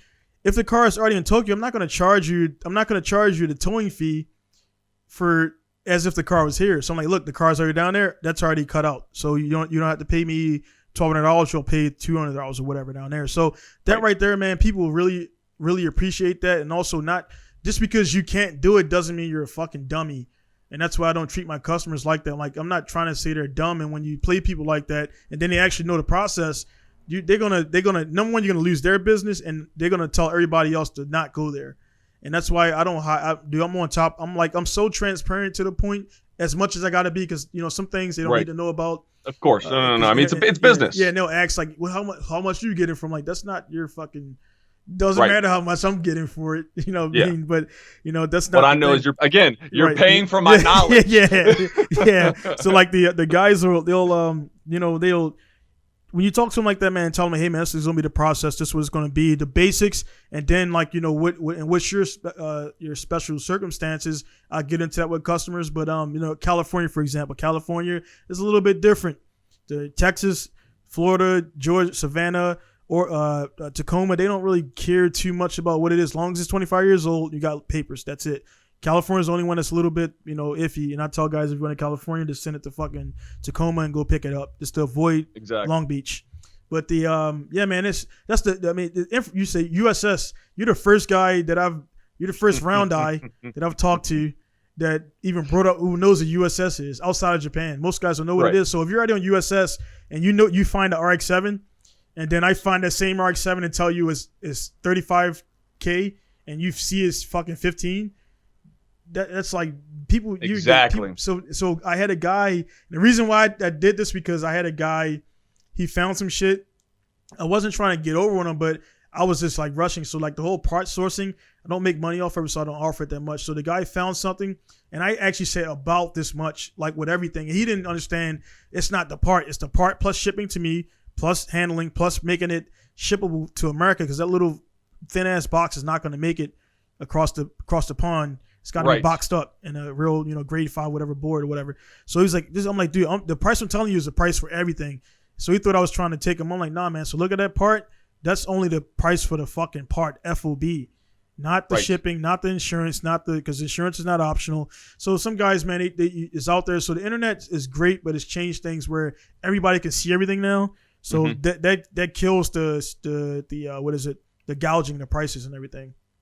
Oh, I would agree and disagree because you got to think about this. Like you're on the USS pages too, so I mean you see like the auction. And here's the thing: nobody can just jump on the USS pages. You have to get an authorized auction paddle holder to give you a password, and you can't even bid because you don't have an auction login. Right. So you can just view what's going on the block. So okay. Just because it says grade 5 doesn't mean it's fresh showroom quality. It's still going to have issues. So like say this guy buys a Tomei straight exhaust off of Yahoo JP auctions, right? Gets it to you and they say it was grade 5. It comes to you and it's really like grade 4, grade 3.5. Right. So now you've got to tell the customer, hey, listen, this is how I got the exhaust. Prove pictures, take the time, and then really kind of go through it. So I mean, like there's a lot, and then you still have to wait God knows how long for that part to, especially if it's a car, 2 months plus, if it's going to Baltimore or Newark, to be able to get your full money. And you may make a couple of grand. And I don't know about you, but if I only make a couple of grand for 2 months of work, I would be pretty pissed. Yeah. So the backside of it, and that's why I'm saying, while anybody can see it, understanding every single detail and then having experience working through those situations allows you to take more things with a grain of salt and know what you're getting into. It's like, so I mean, like you see a GTR, all right, grade 4 paint, and then you got double X on the fender, double X on the trunk. I'm like, okay, I usually know what they really double X. I know what a single X will look like, and you're able to read the sheet with more expertise and experience to be able to know what you're getting on that side. Am I wrong? I mean, no, that's correct. That's 100% correct right there. And I totally agree with you there, right there. So like, I'll correct myself in that thought right there. So it's like you say they can see it, but again, they don't know like everything that's going on with it. And most guys, they'll know what it is. Obviously, you've actually been on it and everything. And I have access to auctions too, so I can see them and everything. But you can even see, man, like it could depend on an inspector of the day. One guy could be more meticulous and let's mark the whole fucking paper up to his like, look, it's just black. Just color the whole fucking thing black. With scratches everywhere and everything. Right. And then the other time you'll see like less on it, but the guy will be like, hey man, this particular inspector is known to be lazy because guys out there Japanese are cool. They have the best McDonald's and stuff like that, but it's lazy people everywhere, and I've seen it many times over and over. So lazy people are going to be lazy. So maybe that inspector is shitty. You get the car, you open the fucking trunk up, it's shit all over their place. It's got bins, and they don't take fenders off, so they can't see if the car's the fucking A-frame has been like, well, not the A-frame. What is that? in front of the A pillar. Yeah, like yeah. by the firewall and stuff like so that. You can't tell because I sold the RX-7 to a guy. It's downstairs right now, and I bought it. I didn't check it, and turns out it drove straight, but it was like hit in the side right there, and they straightened it out. So like I was wondering why the fenders didn't line up. I thought it was just shitty fenders, and then the guy went to go paint it, and he just like, I can't paint the car. I don't want to paint the car. So I told the guy, and I was like, hey man, I'll give you $2,000 back because I didn't know this was there, and that's just he was like, actually man, no, just keep your $2,000 and put it into this because I'm building a car for him. So shit like that, man, it's just like I found out about it, and that's just like, and he's actually a buddy of mine too. Maybe when you sell a car, you say everything is what it is, man, but I didn't check that, and that's actually something I could have seen. But now when I sell cars, I actually check that. That's something I look up in the fender. You can take the plastic back. You can just clearly see it's not damaged. Put the plastic back. You're fucking done. Right. If it has plastic guards, because most we trash that shit. So right. So. Well, and then even with auctions, people don't know how far north Japan is above the equator. And I mean, you're talking about, you get a car from Hakone, you want to talk about, that might as well be like Calgary, Canada. You know what I'm saying? Yeah. Not all Japan is like Australia. Like it's like they actually have a majority of a winter, I guess seasons. It's like a minute. Exactly. Yeah. So people definitely, they're not aware of and that's why when you go to the auction houses, you got to know which auction house it is, because usually it comes from that surrounding area. Right. It is very rare because of how much transport costs are in Japan that they'll ship a car from Hakone down to Tokyo USS. Yeah. It'll probably go to Nagio or something. I'm trying to remember the other ones up there. I've never been to Hokkaido before. Hokkaido, thank you. Yeah, Hokkaido, sorry. But you know what I'm talking about. Yeah. So that's just how that. Same here. Like Mannheim, the car auction there's one in Baltimore. There's one in Richmond. The cars in Baltimore came around Baltimore. Right. They didn't ship them from Tennessee to go to the Baltimore auction. Right. So just being aware of that stuff, and again, you don't have to be a freaking genius to be able to understand this stuff. Man. If you just sit down, do some homework and some due diligence, you will save yourself money, time. You will save other people's time and money. You'll probably create a little bit more respect for yourself on the internets and with your peers. Plus, more people are going to start coming to you for information because, oh crap, Donnie knows something about this stuff. I'm pretty sure anything RB related, I guarantee if I talk to you about it, I've seen this X amount of times. Or, hey, if you're buying this, look out for this. It's just, people are just so lazy, man. And they'd rather pay for something, think they're getting great just because, that their name says Jace. I hate keep bashing Jace, but they're the ones is out there, man. They did it to themselves. Hey, it's a Motor X Skyline, so it must be good, right? Yeah. We all know that story, man. Exactly. That's gonna be the next.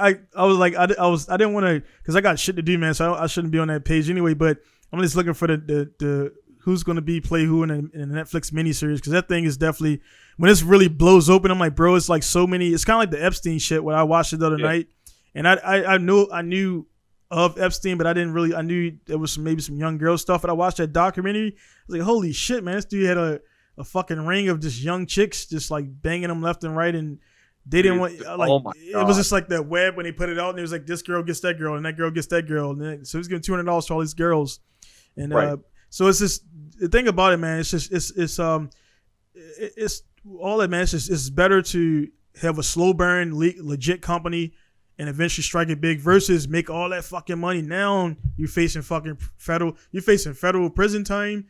You're facing people who are probably going to try to fucking physically harm you, like all to make that money. And 10 years seems like a long time. Civil lawsuits. Yeah, how much you're going to get drained? Your company's gone. Just gone. Your bank accounts frozen or gone. Yeah. Who you're implicated with internationally. Now you've got possible international crimes between Japan and the U.S. or if those parts went anywhere else. If there's one thing we could tell anybody, there is no such thing as a fast, honest dollar. No.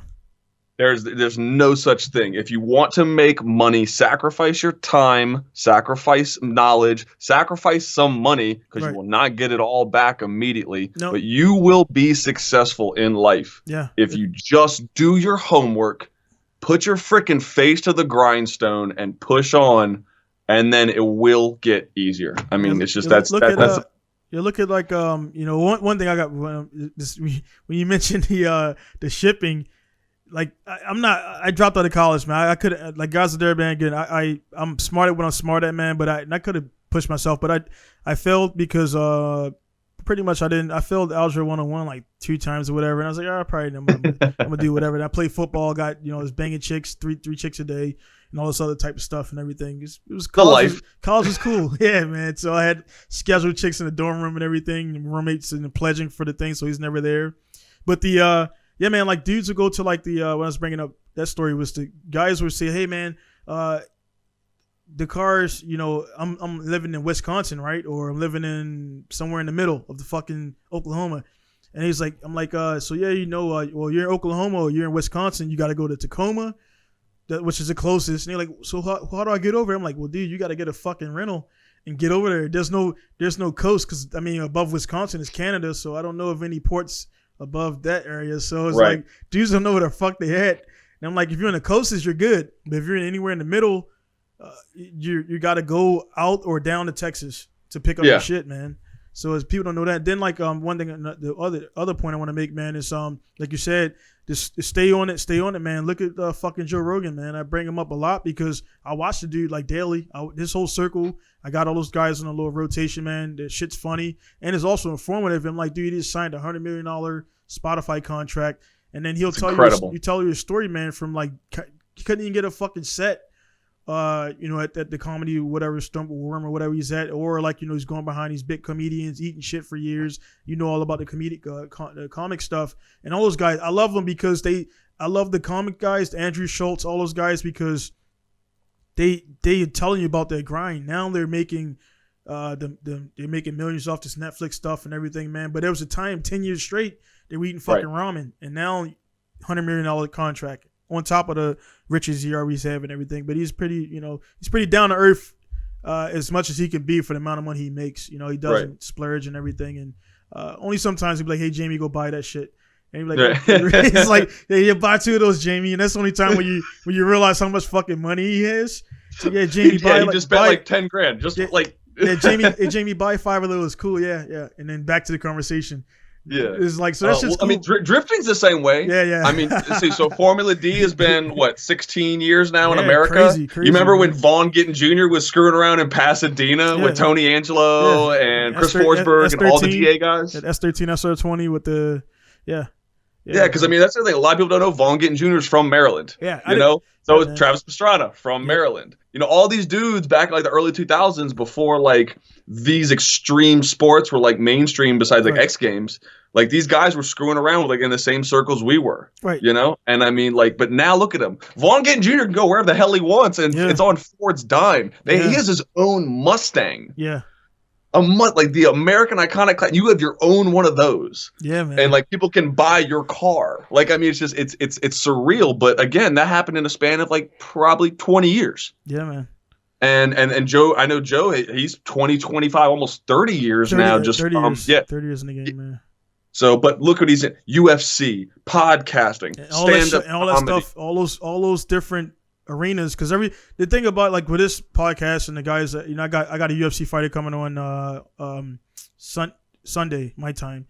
So one of the guys, this funny man, I watched this guy for years, and I just hit him up and I was like, hey, I'm this guy, blah blah blah. Letting him know that I'm not looking for anything, because that's one thing most people just kind of worried. I'm like, hey, I'm a pro drifter. I got my own shop. I got my own money. Don't need your money. Whatever. So I hit him up. He's like, yeah, man, let's do it.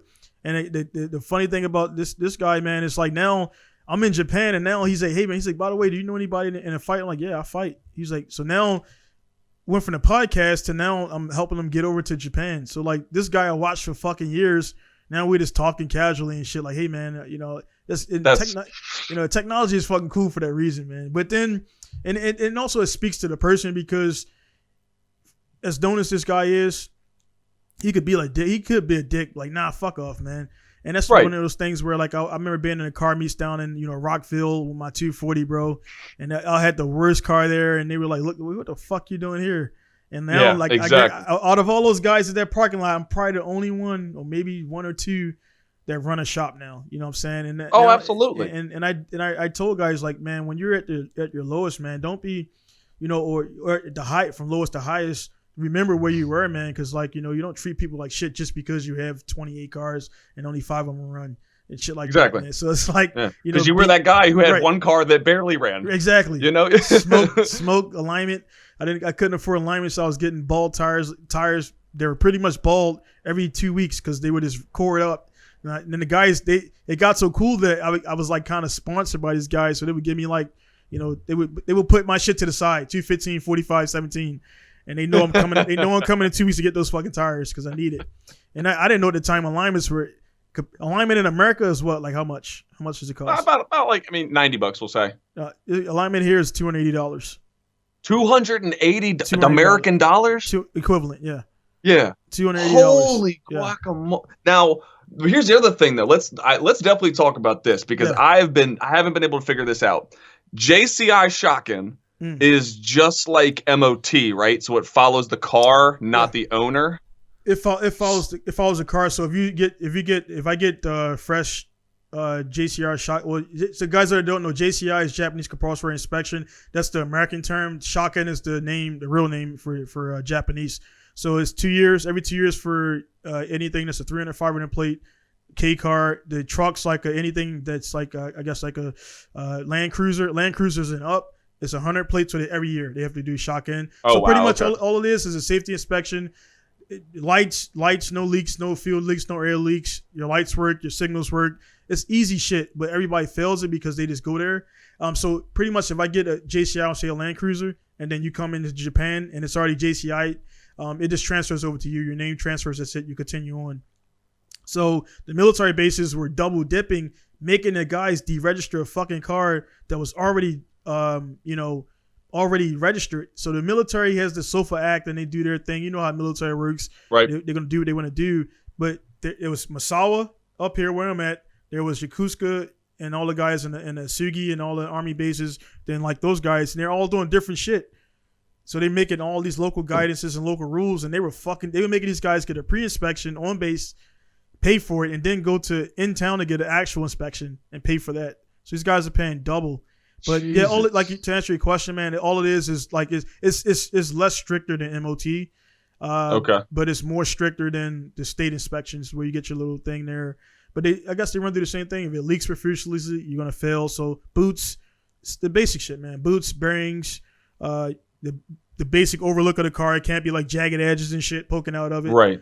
And stuff like that, and you pass. And you got to do some. I don't do any hack shit here. I only do performance, but there's some times where I had to wire up a kill switch for this, or do some things or whatever. And we've all done it. I mean, we've all done it. No, but that's the biggest thing because I mean, like we're definitely spoiled over here because there's a whole bunch of ways you can get over on like a DOT inspection or something like that. Yeah. And I mean, everybody's got the hookup or whatever, and we've all done it. Oh yeah. I think you're out $50 of the statute of limitations right now, so I think you're okay. Yeah. But I mean, like that's the reason that cars in Japan have so low miles usually or kilometers, and B are so well taken care of.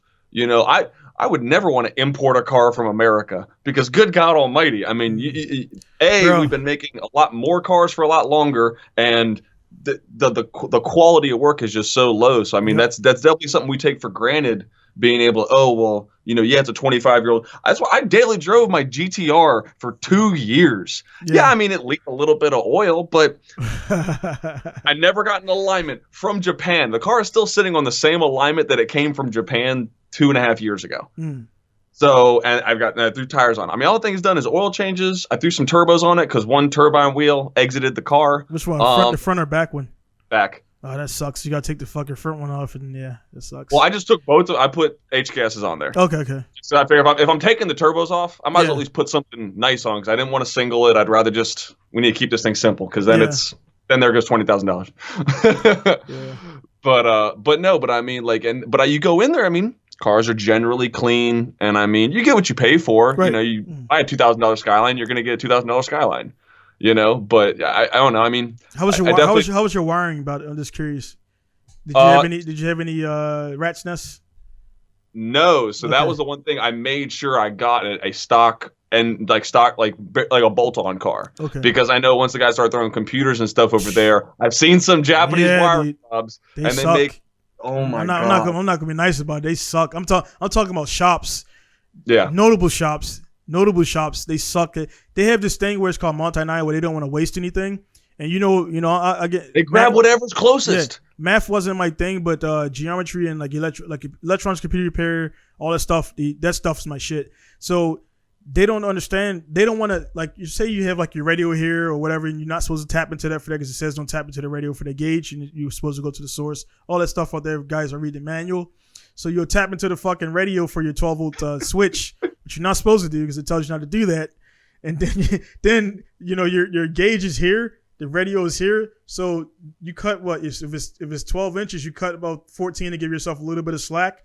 They will fucking take the whole roll of fucking wire, dude, and then take what they need and then leave it there, and they wonder why they got a 9-volt, a 3-volt drop in voltage. Like, you got a fucking resistor there.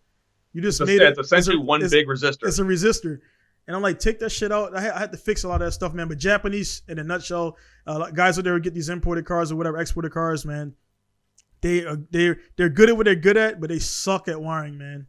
So you'll get the old ass 5-disc CD changer, and the shit's all in the back, and then they'll lay a Kenwood on top of that. So you just spend like the first day just pulling all this shit out from the 1990s, and unless you want to sell it on eBay, somebody buy that shit. Yeah, but that's nice. And then, like you said, good exporters, they do the walk around videos. Yeah. Like they take multiple, like if you don't get at least 20 pictures of your car before you actually send them all your money, you're a freaking fool. Yeah. Like every single, I was like, the first time he sent me 10 pictures, I'm like, no, I want more. Yeah. I want to see this. Were any of those pictures underneath the car?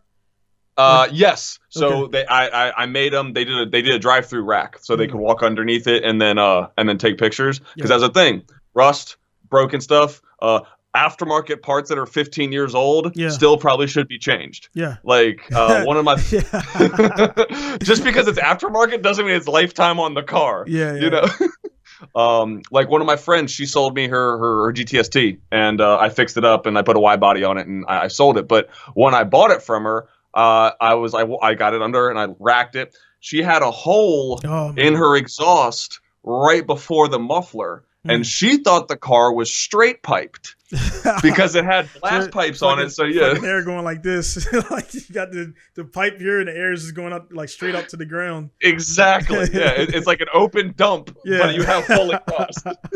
So, and I'm like looking at, and I see these old ass Greddy arms. Like I didn't even know Greddy made arms, or somebody put a Greddy sticker on arm. But I mean, like, you have to change parts out even though they're aftermarket. Yeah. Like, you can't just put aftermarket stuff on your car and think, like, okay, never need to do those again. Like, yes, sometimes you have to buy a second custom exhaust. Ooh. Like, don't mod your car if you don't want to spend money. Right. Yeah, man. It's crazy, man. That's the one thing about that. That's one thing I guess the people who are 20 in their 20s that buy these cars that are older than them, they don't take that. They just see like, oh, I got this. It's new to them, but I'm like, dude, that car, you got to think, man, that car was out. Somebody was out banging in the back of that car when you weren't born yet. So somebody already had sex in your car before you bought it 10 years ago. Exactly. You know, so like, it's like, dude, like you're 22, your car is 28 years old now. So that car was out. Like I got my DR30. It's the oldest. Yeah, that's the oldest car I have. 81, ain't it? It's 83. Same year as me. 83. Yeah. So it's fucking crazy, man. That the same year I was born, this car came out of Nissan, and then we eventually meet in Japan, and it was just weird. Yeah. So and it's sitting out there, and I got to get it up and fix it up, man. Just a sentimental thing, because that was gonna be my bring home car when I was in the military. Then I ended up staying here, man. So I was like, fuck it, man. I'll punch out here. And when I got back from that last deployment, man, I went 3 years in a row. I think. Dude, what year again? Were you over there? I was there 09-10 and then the end of 2011 for like the last 6 months, because we did a short tour when it was on the drawdown. So yeah, I forgot which one we were definitely in theater at the same time, because I think it was 09-11. Yeah, I'm pretty sure it was 09-11. We were like talking. Or 09-10. Sorry, yeah. We were definitely talking to each other in theater, because you were like, I was like, well, I'm at TQ and you're down here. Bahari crossing some shit. Yeah, Beering. Yeah. So we were like, I'm pretty sure we probably passed each other, or maybe we were on the same fob, but sometimes OPSEC shit, we can't say where we at exactly. But yeah, man, it was kind of cool. And you remember, did you know CJ? CJ, he had RX-7s.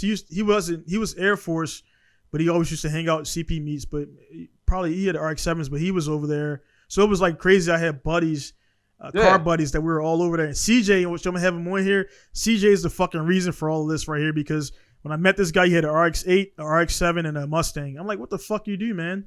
He's like, yeah, I'm in the Air Force, but he didn't tell me that he had inherited some money. So that wasn't really, And when I see you so what do you do? Oh man, yeah, the Air Force is great. I'm driving around colonels, and I'm driving around all these generals. Like, man, the military sounds cool. So, and then the Air Force is like, son, you are too dumb. And I'm like, well, let's go pull some triggers and have some fun for 8 years.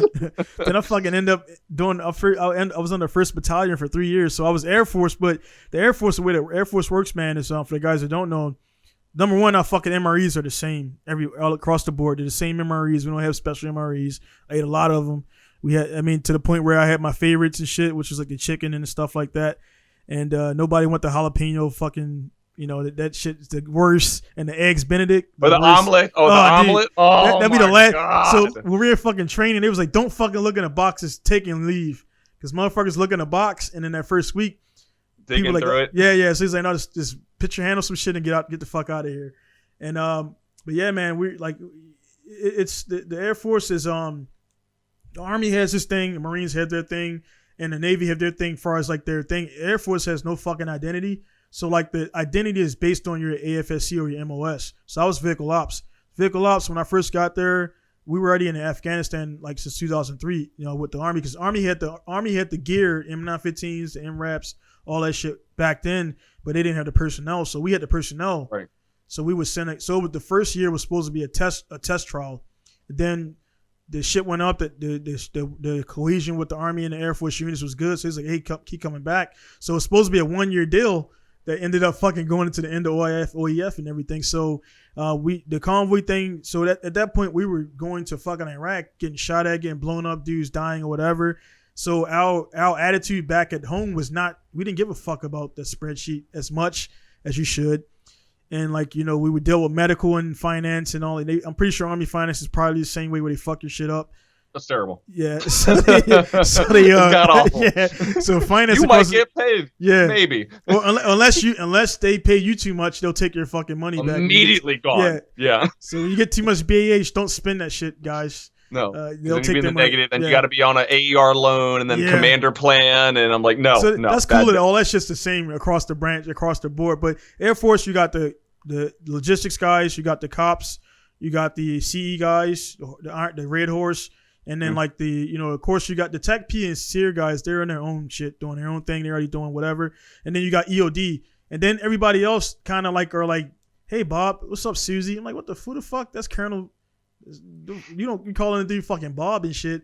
We weren't like that, man. So in the Air Force, you got your own little community. I'm not sure the Army's like that between MOSs, but in Air Force, there was little communities where these guys are more salty. Crew chiefs and flight line guys are the salties of them all because they just get fucked every day. Right. Aircraft for the sorties and everything. So when the Army guys would meet us over there, they were shocked that we were like the same vibe, fucking around, busting each other balls, and they were like, "Man, we thought you guys are clowns and geeks." Like, nah, man, that's the finance guys, man. They're like, yeah, and the Air Force did have that stigma. I mean, because I was combat arms, so I was a Cav Scout. So I mean, being in armor, I mean, we were kind of like the bastard child because we definitely weren't infantry. We hated to be associated with infantry. Right. We weren't artillery. But we weren't spec ops or rangers. Right. So we were our own little bastard community of just misfits and just doing random crap. Because I mean, we're better than these guys, but we're not good enough to be these guys. So we're this little interior thing. So I mean, we got cool guy shit, but we didn't get it all. It's just but it was nice to see some of the Marine guys who were also in that weird limbo, and some of the Navy guys. And then when I went in the reserves, I actually went Army watercraft. Okay. So I was on boats in the Army, which blew everyone's minds when I told people that. Yeah. It wasn't like a battleship, but it was a big old landing craft that was about a football field long, and you could fit 14 Abrams on it. That's how big the bitch was. Yeah, it's crazy. So, it's crazy between the branches, man. There's a lot. There's you got your main shit, but there's a lot of people don't realize once you get in, there's a lot of sub things. So like you'll be like attached to the one thing I didn't know till like later on, that the Marines were an extension of the Navy and stuff like that. So like they'll like, hey, you guys give us rides here and all that shit like that. Because I'm big into like before I got into waiting for the military, I was big into like the war shit. So when I actually got hit by IED or I got mortared, it's weird to fucking say, man, but I was proud of myself that I reacted how I thought I would. Because when you get hit by a fucking IED or whatever, or shit goes off, you can do all the fucking training in the world, but when that shit really happens and it's real and it's not play, that you can see. I'm pretty sure you've seen guys that were badass in training, and when they got over there and some shit went down, they were like, "Oh man, I'm gonna go hide in the, hide inside the escort barrier and shit." I'm like, "Okay, dude, we see who you are." And, it got to the point where you'd hear we were hearing the mortar siren on like a fob, and we were like, "Shut up! I'm tired." Like, they're firing at us. Like, I know, but I want to sleep. So, dude, if this shit comes in this PCB, it was our day, man. That Hesco is not going to save me. Neither is this trailer. If I'm going to die, I'm going to be comfortable. Yeah, man. So it's like it's like when you get there. I remember my first night in Iraq, when you go to K Crossing and you go down there on that the road or whatever. And it was fucking K Crossing was all orange lights. And then when you open that, I'm pretty sure you've been to that gate. You open the fucking gate. And as soon as I opened that gate, I was like, fuck, man, it's game time. And like, that's my first one. And then the other salty E9 over there is like, whatever, man. You'll be that guy that's all lackadaisical and shit. And it was pitch black dark. And I was like, man, fuck, man. I hope I don't get hit like in the first 5 minutes. And I did 90 over 100,000 miles. I did about 40 missions. Up and down, going from Kuwait and all that shit. Same thing, pick up the stuff. The highest I've ever went was what's the one right above TQ? This where they killed. No, is it Mosul? It's the one where they killed the fucking dudes in the stadiums for the Iraqi soccer team. Like, no shit, I slept like fucking football. Taji, yeah. Taji was the first place where I was like, dude, this is probably gonna die today, man. Because motherfuckers on roofs with AKs. They were like, it was bad. And then you had the sons of was SOI, the Sons of Iraq, finding IEDs, and they would get you didn't find that shit. Your buddy planted it, and then you found it, and you split the money because they get they get the money. So I didn't trust those fucking guys, man. Dude, we were driving a convoy, and like we were leaving, and we had to do a U-turn in the middle of the freaking highway. What part of the Tampa? We were MSR? north. We were not Tampa. This was one of the offshoots. We were in that's right. You were I was down. I was in Jesus Christ, Adder. Okay. I was at Fob Adder. Yeah. But then we also went north to like Al Garaf and stuff like that, north of Nasiriyah. Yeah. So we were up in like a little cop, and we were doing like a U-turn like on a road, like going back down to Adder, and this dude hit our Humvee. And I mean, obviously a little freaking Toyota Crown hits a Humvee in the back. I mean, this thing is he totaled the entire side. Right. The dude drove his car like 50 clicks down to Adder, trying to get money, saying an American convoy ran him off the road. No shit. And was like at the gate, like trying to like give me money. Like, I mean, and these dudes, like all they do is money, water, food, and candy. That's all they wanted. It was the worst. My friend. Yeah, my friend, Mr. Yeah, so like that, you were like, because you guys, it was pretty much. I remember if I could find it, man, I'll put up that one picture where you had the little fucking juice box. And like, the juice box and the mortar. Yeah. So like you guys were finding like caches and shit, right? Like you guys are finding. Cause I remember you posted a few pictures of the like just finding like a bunch of duds and mortars and shit like that, and yeah, man, that's, that shit out there, man. Like EOD, man. Like I really, every time I met an EOD guy inside the fob, I always shake their hand like, hey, man, because those fucking route clearance teams that when I got there in 07, it was. I don't want to pretend like it was danger, but by the time I got there in 07, it was already the route clearance teams. The EFPs were the only thing that really was taking us out at that time, but they didn't get a chance to really set them up. So it was just low grade pepper and shit. Like by the time we got there, 915s had the level 3 armor. We had the fucking Dukes. We had the Rhinos, lights all over the fucking place. So it was dangerous, but it was safer than 03.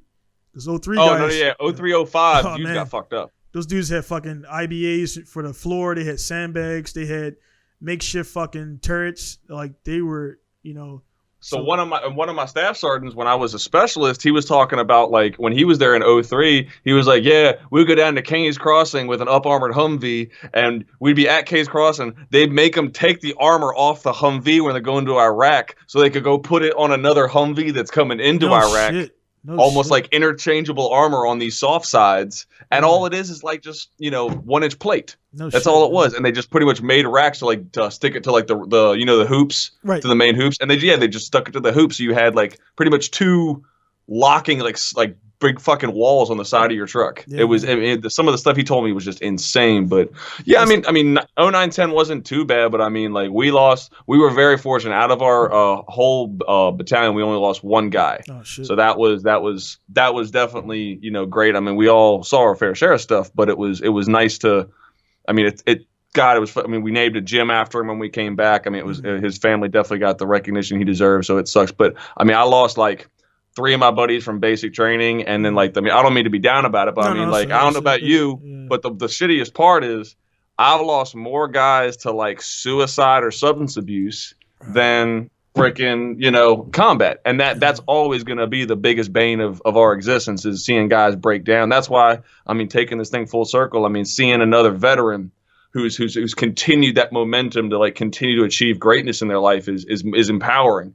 And I've got a buddy of mine, he runs another podcast, and he's a big bodybuilder, but he's kind of like I mean, we called him Joe Rogan because he always had that asshole like machismo thing, and was like, he was a big power lifter, but like, I mean, he talks about like mental like issues and stuff like that, and like, hey, like I may be this big guy, but he brings a whole lot of reflection, and then like puts it back out to people to like, hey, self-reflect. I mean, you can be more honest with yourself, and the more honest with yourself you are, the more powerful you're going to be. If you try to like push everything down, just like you shaking up a soda bottle, it's going to blow eventually. Yeah, and I think that's definitely a real thing. Like to say the whole like the suicide thing, man. It was a but it was, man, this shit's like that's shit. Because I just had a buddy, you probably seen it getting shared around. A drifter guy committed suicide like 3 weeks ago. A really good drifter from Australia named Chris DeJager, and that was shocking, man. Because you think you know people, man. And since I've been in Masawa, I know of 7 cases, man.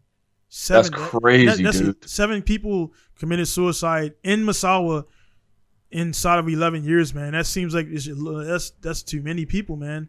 So that's 7 people of that, and it's just like the military thing is it can really consume you if you allow it, if you don't have any outside things, or sometimes I blame it on the fucking I get this irritates me, man, because I had a guy I worked. The reason I got out is because this guy, he didn't give a fuck about the troops, man. He was the fakest person ever. He only cared about his bullets. And toxic leadership. His EPR, and like he drove one guy. This one guy, he did beat his kid, but I swear, man, the reason why this guy is he was just getting paperwork every day, extra duty, extra this. I'm like, dude, you never sat down and talked to the fucking dude, man. And this guy snapped on his fucking kid, man. I'm not condoning what he did to his kid, and he went to fucking what's the military prison, Fort in America? Yeah. Leavenworth. So yeah, he actually just got out. He did like 4 or 5 years. The kid was like a newborn, man, and he wouldn't stop crying, and he just start fucking slapping the kid in the head, punching the kid in the head, to the point where the kid was, I think, almost a vegetable, man. And all that shit, man, could have been avoided if this fucking shitbag E8 would just talk to the guy instead of giving the fucking LORs, LOC, LOR, LOR. Like, you just, that paperwork shit. And that's why I didn't have any troops, because when I got back from my last one, I told the guy I'm done. I'm fucking out of here, because I was doing the drift shit. I was seeing where this was going. The Air Force totally changed now from when I was in. Now these fucking dudes. Army too. The E4s are like talking back to the E9s, like, hey man, why do I gotta do that? Because I fucking said so. Yeah. Because there's no other. Yeah. Because I said so. Yeah. That's it. Yeah. Because I did the same shit as the E4. Worse. Not saying I did, but when the guys E8, E9 now, it was even more hard. They go outside the back and fucking punch each other. Now you can't do that shit. You know what I'm saying? And exactly. we were like right in that sweet spot where right before it started to change, we got out and did our time, but it was still like it was manly now, man. Nothing against it. You got the whole don't ask, don't tell shit. You got the cross dressers. You got all this stuff. I had one person on my podcast who actually did the whole sex transfer stuff, or was in the process of it. Right. And it's like, man, I could being a supervisor and having to deal with all of that shit, man. There's a lot more red tape. I mean, so my big thing that really kind of irked me was while one of my almost peer, I was a E5, he was an E6, but he was a 15-year E6 and I was a 5-year E5. Man. So he had a family and everything, and he checked himself in personally for substance abuse. Right. He had a drinking problem, which, hey, dude, awesome. Like that's awesome. That's what programs are there for. They chaptered him out because he had done it twice in his career. That was the second time he did it. So he checked himself in I think 10 years before, like 5 years in. And because he checked himself in again, even though he's admitting he had a problem, he wanted to get help. The Army says, nah, and chaptered him. 15 years, 5 years short of retirement, E6, family of 4, and the Army said no thank you. And I'm like, and here's the worst part. I had to chaperone him to make sure he go to all his appointments. So now I feel like I'm wasting my time and I make him look like, less of a man. Right. Because they're like, I got an E8 coming down on me. Like, all right, Sergeant DeBord, go take, this sergeant and go into the appointments. Like, he's a fucking man. He's got a family. He's got kids. Right. I mean, it was like, I was like, nah, this is not. And that's why I had to go off active duty. I wanted to go reserve. I wanted to start my life. And I wanted to really see what else was outside the military, because there was just you definitely can, and I know you saw it because you got out, you can plateau very quickly in the military. The thing is, us, the reason why yourself, myself, is because also we've been in combat environments. So when you there's no when you go through that shit, some guys, they go through it, they get shot at, and they tell me stories, and he still kind of somewhat function. But I could tell there's a little bit of I don't give a fuck about this spreadsheet. I don't care about this commander's call. And when you get to that point, I left because I knew the Air Force wasn't going to change for me. You know what I mean? They're not going to change for anybody. That machine is going to keep going. And that's the military overall. It don't matter the fucking branch. They don't 100%. Give a fuck. They don't give a fuck about. And the thing that one of the slaps in the face to me, man, is when I did punch out. I did a thing called Palace Chase. I'm not sure if the Army has it, but it's called Palace Chase. They had too many people. It was overage. So I was an E5 at 6 years. So I qualified to get out early, a little bit early, because I was on a 6-year contract. So I did 6 years and 2 months. And I was 4 year. I was on a 4-year contract. Then I re-enlisted and all that stuff. Right. Yeah. Yeah. So I got out at year 6. I was supposed to be in 8. So I got out. So I was already doing a reserve. I wanted to do reserve because I was E5. I missed E6 by 1 point due to my ARCOMs and shit. Army ARCOMs helped out a bunch, and I didn't study. So I fucking I was like, nah, man, I'm gonna go ahead and fucking get out. So the Palace Chase application was like one off from the getting out, or sorry about that. The reserve application was one off from the Palace Chase. So I just did the one extra sheet, dude. You know how slow the fucking admin shit is when you want to get some shit changed or you try to get a job. Dude, when I submitted that shit to get out, they wanted people gone so bad, 2 days approved. 2 fucking days. 48 hours approved. Holy shit. So I'm like, dude, I was like, well, I felt like, fuck your deployments, fuck the 3 years in Iraq, all the shit I did, and all, I've been a top level NCO, never fucking up, always, winning awards, step promoted. All the shit I did, man, and he's like, see you later, man. Fuck off. Exactly. So I was like, dude, it don't here's matter. your paperwork. Yeah. Have a good day. So I was like, damn, dude, not even are you sure you want to get out? They just like, nah, fuck off. And that was how it was, and that's how I ended my career, man. And it's like I wasn't sour about it because I'm here in Japan, so hey, I won. You know what I mean? But it's like that moment right there made me realize how insignificant people are, man. And that's why when I meet vets and they're kind of on a board, I'm not trying to sell people getting out. Because they're going to get people in every month, recruiting. 100%. But I'm like, dude, look, this is not the end of your fucking life here. And you're a prime example of it. And guys just feel like, damn, I'm like, no, dude, this is not it, man. You got the VA shit.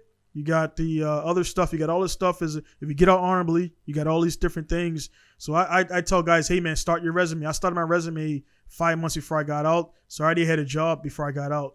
Yep. And actually, sorry about that year. I submitted my resume a year before I got out because I knew I was getting out. So when I got out, I walked right into a contracting job, which it was shit money, but it kept me in Japan. Still though, I mean, yeah, exactly. And I went from an E5 with Cola to making less than the E1. You know what I mean? So it was like, hey man, now I'm doing okay. And the thing about it, man, is the guys who are getting out, man, who are watching this, man, like, it's definitely not the end of the fucking world, man. Just do your fucking homework. Keep that same tenacity, like you say, man. Like you mentioned right there, the guys who are hot shit, top level NCOs, PT, everything, and then they get out and they're working at Lowe's. Not saying it's nothing wrong with Lowe's, but I'm like, dude, you got more in you than that. Yeah. Well, I mean, at least have hobbies. Like, I mean, like have something that you can be known for. Right. Like, I mean, just like be a you could be a jack of all trades and a master of none. That's fine. Or be a master of something. To be like, you could definitely work at Lowe's, but you may be like the best pool player in your pool league, or just something to be able to show like you have achieved. You're still able to achieve things outside the military. You know, a chest full of awards and a wall full of certificates. You know, looks really good to you.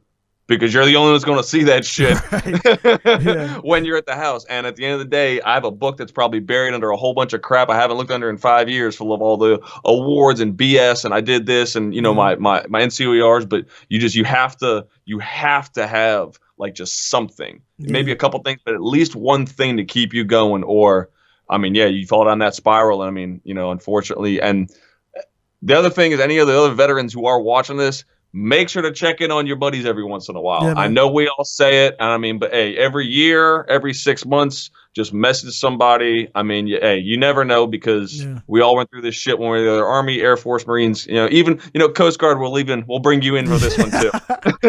Shit, man, Coasties did get fucked around, man. But then you got to look at the Coast Guard now got more validation now, because you got the Space Force. And I'm like, what the fuck is that shit?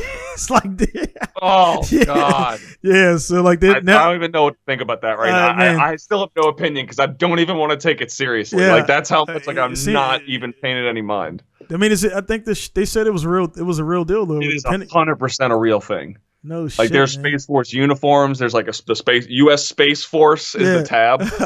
I couldn't be seen off a military base in a U.S. Space Force, thing in a McDonald's. So now, I mean, I would just with the Space Force, seem like you a clown.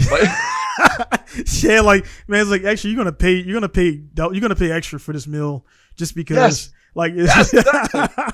So it's like the Space Force is now in the Space Force. What are you? Are you the fucking shuttle captain? Like, I mean, do you fly the spaceship at that point? I don't know. I see some of the fucking some of the the memes and stuff, and it's like, I forgot some of the names. They were just people just making the mockery of it, man. It's like, dude, this is crazy. And then some guys are like, now they having guys who are at a certain point in their career can now transfer from the Air Force over to the Space Force. Because if I didn't look into it at all, but I don't know if it's a derivative of the Air Force, or is it its own new thing that it's not related to anything. Kind of like, I guarantee it has to have some Air Force elements, just like the Navy and the Marines are kind of a little intertwined. Because I mean, it's flight. It's it's some, because a lot of pilots in the NASA are Air Force colonels, or lieutenant colonels, something like that. So I mean, like, they obviously transfer that expertise in. But here's the other thing: I also don't want an E1 working on booster rockets. Like, I mean, fixing a Humvee is a totally or a 1918. That's something else. I don't need you freaking mixing jet fuel to make sure this thing goes into fucking space properly. Dude, it's gonna imagine the fucking imagine the training shits, because the training. I'm not sure how the training was for you, man, but the training for us was showing us all the pictures of people getting fucked up by not standing on this side of the torque bar. You're supposed to be on this side of the torque bar, and it swings back and cracks your fucking skull, or putting your hand in a fucking fan belt and a dude not having eye-to-eye contact, and he starts that bitch and your arm gets ripped off. And the aircraft guys, they got the shit where the guy is airing up the tire by leaning on it. He's airing up the fucking tire while leaning on it, and it explodes and fucking cuts his body in half. And like, this is shit that people done. All the fucking dumb rules in the military is because somebody has done it. Somebody has messed it up.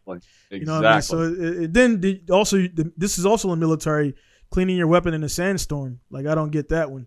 So so it's like, it's gonna be dirty, and then you're not gonna let me turn it in because it's gonna be dirty. I was gonna be sitting here until I die with a dirty weapon. Man, but man, I guarantee it's the same for you, man. For all the shit, while you're in it, but it's like, now I do kind of miss it sometimes, man. Like, my guys, the processes, the going on the road, and then doing shit that I used to watch in movies, man. Like, yeah, when we get hit by ID, we we do this in the MTS and the plugger, send this coordinate up to the Pentagon, they mark it, and the next thing you know, you're responsible for that dot on the matrix showing this is where the hot zone is. So it's like, yeah, I did that, and it's cool shit, man. And then you get back into the home steady state, and then dudes are complaining and bitching about stuff, and they're the guys that are mad because they couldn't go into deployment because they were fat, they were PT waivers. And they wanted to, and they mad that we were talking about the Kawasaki you're gonna buy, and they can't buy that Kawasaki because they didn't go to deployment. Exactly. You know what I mean? You know, and like we had to do all this extra duty while you were gone. We had to do CQ, and I had to stay up longer. And I'm like, you can I was burning my ass off at 10 p.m. at night in August, like on a cot, butt naked on a roof because I was trying to cool off. Yeah. You know what I mean? Like just shut your mouth, shut your whole mouth. Yeah, man, God, that shit. That's why my wife, when we go like stay somewhere here in Japan, I'm like, the worst fucking hotel in Japan, the worst hotel. I guarantee you is not worse than the best tent in fucking Balad with a flooded thing and no election. It's you know, some of them have some nice shit, man. Like I think JB was Joint Base. Balad had the nice PC. Their PCBs were all right, and I remember standing at Taji. Taji was just like, you know what I mean. There was no room service. Was your fucking crew cleaning up? There was no fucking room service. So if guys left the Otis Spunkmeyer muffins, which is sponsored, seemed like they sponsored fucking the war.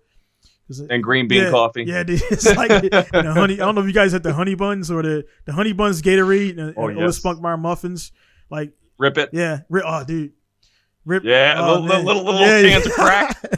Dude, I man, I remember going out to a fucking mission and I was tired going out the gate. I was like, dude, we got a 12-hour ride. This is going to be a long fucking night. That was drowsy as fuck. My co-driver luckily kept we kept switching out and shit. And when you're fucking tired going out the gate, man, I was slamming. I don't do rippers too much because, but I was slamming those motherfuckers, man. I'm like, they were barely working. And I was like, dude. But yeah, man, that shit, even though that shit, man, the hardest days, man, I don't know how, what's your longest mission, man? Like longest time awake before you went. Longest time awake would be was probably 21 hours, something like that, because we had to do an overnight and a rendezvous, and then right the day before that we were supposed to do what was it, a route recon, like MSR Boston up north of Adder. So I mean, like, and it wasn't like high temp, like any kind of expecting contact, but it was more just like the focus, the driving, the stopping, and then just like not being able to like actually take a break. But yeah, and that's the other thing that makes me appreciate long days here, because I'm like, if I could do all that, I may have been young, freaking hot, jacked, and Superman. But I mean, I know I'm older, and my body's made of broken bones and Jello, and whatever. But I mean, if we could do all of that, I mean, shit, just waking up and this is a cakewalk. Yeah, man, it definitely is, and then that's those points. I think I honestly don't, because I do it. I try to get sleep, man, because I know like all this corona shit, you definitely want your immune system to be fucked by not getting sleep. So I try to get like 6 hours a night. But man, when you know how it is, man. Like I would get like 3 hours, 4 hours. Had to be back to the shop to make this shit happen, because I was telling like my customers again, I had to do stuff before our business start. 9:45 to 1600 is my hours that I deal with people. After that, it's my shit. So before that and after that is my stuff. But like I think my longest mission was to VBC with what VBC? I forgot what the fuck it was called. It was called like Camp Sather or some shit like that. Victory. It was Balad. Victory Base Camp. Victory Base Camp. Yes, because JBB was a different one. It's like a little bit up and over by the hot zone, like Jackson off of Jackson Irish. But the motherfuckers, like, what the fuck? Like this is MSR. We know all this shit. We know what I'm talking about. Racetrack and Irish were freaking, man. You want to talk about a holy road? Like, dude, they're like, we gonna get hit, man. But anyway, we go there and yeah, man, we would fuck. What I was about to say, man. I was thinking something about this shit. But yeah, talking about the long mission. So we were there, right? And then like you get there. Our job was we were pretty much UPS, FedEx for the fucking military. For the guys who don't know, we're talking about the convoys. So we pick up shit, we deliver it. We got rockets, and they would stop putting the fucking rockets on the first. I was LVC for my first year. And they would load us up with fucking rockets. Like, dude, they should probably be in the back, because if I get hit by fucking ID. So they was like, all right, no more ammunition of any kind on the fucking first truck, or the first 5 trucks for that matter, and everything. Right. So anyway, I think we get to the VBC, man, and like the MCT wasn't ready to receive the shit because whoever fucking wasn't there, somebody was sick. So the main guy didn't train the other guy, so you know how that works. There's nobody else to do the fucking job. So we got there. We drove for about 13, 14 hours. We actually had a long trip because they didn't load us up in time, so we're already late. Then we get there. So we supposed to be downloaded by like 10 a.m. It's fucking like almost 2 o'clock. We still ain't downloaded yet. And we can't, this particular gear was sensitive, so we couldn't leave it in the staging yard with the TCNs. So, you know, we had to, it had to be downloaded right there. And everybody was pretty much sensitive. So we had everybody go there. We download, man. It was like fucking, I think it was like, we were on like 30-something hours awake to the point where you just like, you're so fucking tired that you're not even tired. Like you're delusional. You're delusional. Yeah. You're like, man, fuck it, man. What's the point of going to sleep? So then you go from there. I was so fucking crazy, man. 30 hours up, I would go to the gym still. And then go to the DFAC and then go to the fucking, go to NWR to get online. And then you're like, fuck, I got to leave. And I did that. And that's why I left on a fucking mission. I got 2 hours of sleep, my fault. So I wake up. So we got to press another 10 hours up to, I think we were going to Lil or TQ. And I never did that shit again, man. So like, but even still, man, it's like, it was good fucking times because it was you and your crew. You had a mission and you had a direct mission that wasn't bullshit. It wasn't Doug and Pony shows. It wasn't setting up for this fucking inspection. Yes. And that's the shit I got out for, man. I don't blame you, dude. Nah, I don't blame you at all. Man, but it's all fucking A. Hey, man, shit, man. We're about 2 hours and 5 minutes, man. Like I told most guys, man, we definitely would do this again, man. I'm gonna start breaking my podcast down into like 2 parts to kind of help the algorithm. So this actually, this one will probably be the first. I'm gonna do the experiment on that because I was, 2 hours long. YouTube kind of like, what are you talking about? So if we say Corona in the first 5 minutes, I won't get paid.